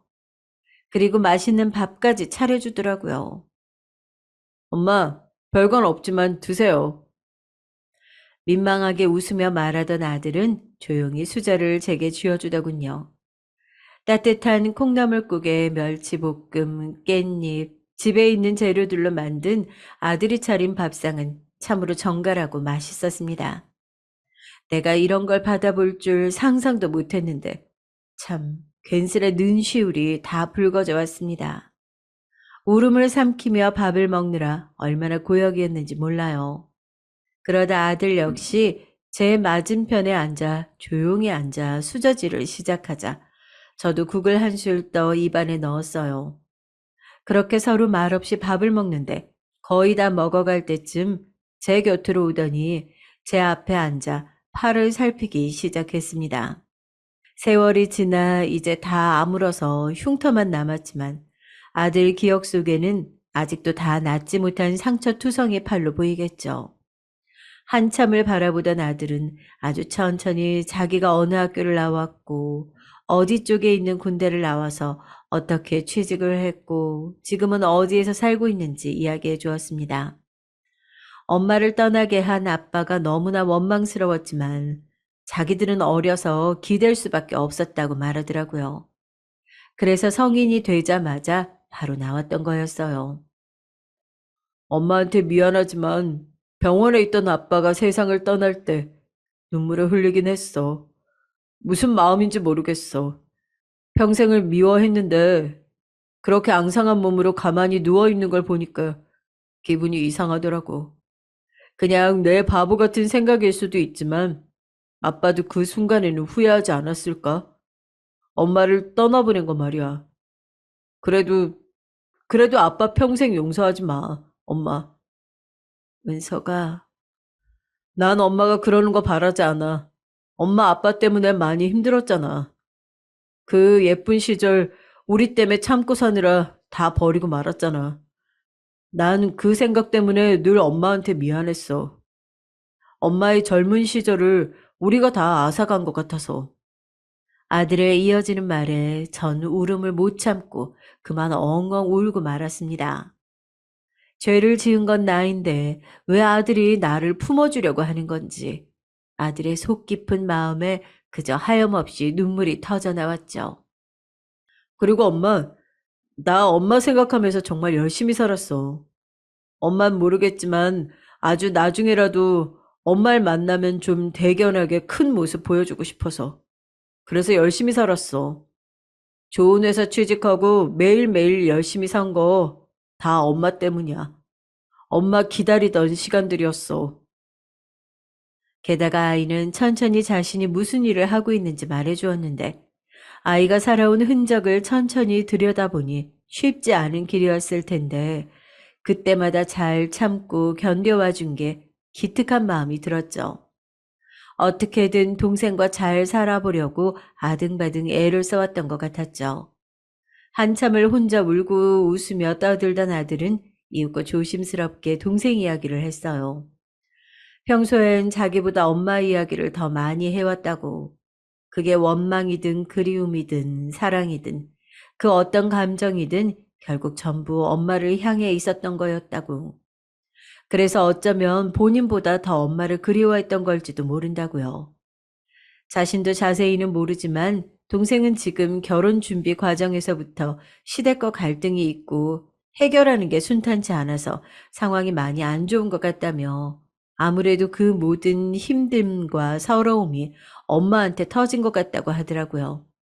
딸아이가 찾아올 때마다 소리쳤던 게 자기를 안아달라는 말인 줄도 모르고 그저 죄인처럼 고개만 숙이고 있던 게 너무나 미안하더라고요. 그래서 아들과 헤어지고 나서 바로 딸의 집으로 찾아갔어요. 배를 누르기까지도 상당히 망설여졌지만 겨우 누르고선 어렵게 입을 뗐습니다. 엄마야, 엄마가 할 말이 있어서. 왜? 무슨 할 말? 그냥 우리 딸이랑 얘기하고 싶어서. 딸은 순순히 문을 열어주었고 이번엔 아무 말도 하지 않았어요. 자연스럽게 엄마 자리로 돌아가려던 건 아니었습니다. 그냥 딸의 손을 잡아주고 싶던 마음뿐이었으니까요. 저도 아이에게 그동안 하지 못했던 이야기를 다 털어놓았죠. 왜 도망쳐야만 했는지, 떠나고 나서 얼마나 후회했는지, 그럼에도 왜 다시 찾아가지 못했는지, 뭐가 그렇게 두려웠는지 하나씩 솔직하게 말했어요. 딸은 가만히 고개만 끄덕였죠. 아이가 다 이해했을 거라고 생각하진 않아요. 다만 전보다 저를 용서할 수 있지 않을까요? 저는 그거면 충분하고요. 네가 이해해주지 않아도 괜찮아. 엄마는 언제든 귀한 너를 버렸고 평생 동안 씻지 못할 상처를 안겨줬으니까 그것만으로도 지옥 불구덩이에 떨어져야 마땅해. 근데 이것만은 알아줘. 우리 딸, 엄마가 그렇게 널 버리고도 매일매일 너를 생각했어. 단 한 번도 생각하지 않은 날이 없었어. 엄마, 그러니까 엄마 용서해달라고 하지 않을 테니까 그냥 잘만 살아줘. 엄마 부탁이야, 응? 딸은 다 듣고 나자 저에게 먼저 다가와 안겼어요. 저도 아주 오랜만에 마음 편히 아이를 품에 안을 수 있었습니다. 그렇게 아이들과 만난 이후로 우리는 연락을 자주 주고받기 시작했어요. 뭐 그렇게 연락이 자주 오진 않았습니다. 아마도 여태껏 부재했던 엄마라는 사람을 마주하는 게 낯설고 어렵겠죠. 그렇지만 이따금씩 어색한 말투로 전화를 걸어오긴 해요. 밥은 먹었냐, 어제는 잘 잤냐는 보통의 일상적인 말들로 통화를 채우곤 하죠. 저도 지난 공백의 시간을 메우기 위해 최선을 다해서 못다한 사랑을 담아 이야기하려고 하고요. 아, 그리고 며칠 전엔 아들과 함께 보육원에 다녀왔어요. 뜨개질은 이제 거의 할 수 없는 상태가 됐지만 아들을 도와 간식을 전해주고 아이들을 만나는 식으로 찾아가고 있죠. 연애나 결혼보다 이렇게 봉사하며 사는 게 더 즐겁다고 말하는 아들인데 제가 뭐라고 무슨 말을 할 수 있을까요? 그냥 원하는 걸 하면서 너답게 살라고 했습니다. 아들은 저에게 일을 그만두고 이제 좀 쉬라고 했지만 그렇게 하루 이틀 놀기만 하다 보면 아예 쉬고 싶어질까봐 요즘은 소일 일거리를 찾는 중입니다. 차곡차곡 모아서 손자가 생기면 부족함 없이 챙겨주려고요. 딸은 이제 일주일 뒤에 결혼을 하네요. 그동안 못 누렸던 엄마의 정을 갖고 싶은 건지 딸은 때마다 찾아와 물어보고 의견을 구해요. 나이든 저보다는 본인이 더 잘할 텐데 말이죠. 딸이 함께 한복을 맞추러 가자고 말한 날은 주책맞게 눈물부터 나왔네요. 엄마랑 한복을? 응. 엄마가 앉아 있어 줘야지. 내 결혼식인데. 왜? 가기 싫어? 그게 무슨 말이야, 가기 싫긴. 난 그냥 너무 믿기지가 않아서 그러지. 왜 이 눈물은 흘리고 흘려도 넘쳐나는 건지 알 수가 없습니다. 딸은 아직도 많이 여리고 아이 같아요. 그건 저의 탓도 있겠죠. 아이가 조금 더 어른이 될 때까지 어엿한 엄마가 되고 또 제 나이가 될 때까지 옆에 남아 있으려고 합니다. 그럴 수 있도록 시간이 허락해 주었으면 좋겠네요. 여기까지 길고도 짧은 저의 이야기입니다. 예전에는 60대가 까마득하다고 생각했는데 제가 그 나이를 눈앞에 두고 보다 보니 나이 먹는 건 별게 아닌가 봅니다. 인생의 선구자로 생각했던 60이라는 나이도 별거 아니고요. 아마도 전 그렇게 60대, 70대, 80대를 나아가겠죠. 그렇게 낯설어 하다가도 다시 또 익숙해지는 게 아직까진 눈물로 밤을 새운 적이 더 많기에 제 스스로 보상을 주고 싶어서 남은 시간들을 더 의미 있게 살아가려고 합니다. 자식들에게 사랑을 보답하고 나의 하루를 가치 있게 쓰면서 천천히 또 자연스럽게 그렇게 늙어가고 싶어요. 처음으로 나의 오늘이 그리고 남은 시간들이 생기롭게 느껴집니다. 지금까지 제 이야기와 함께 해준 여러분의 하루도 그런 나날들이 되길 바랍니다. 읽어주셔서 감사합니다.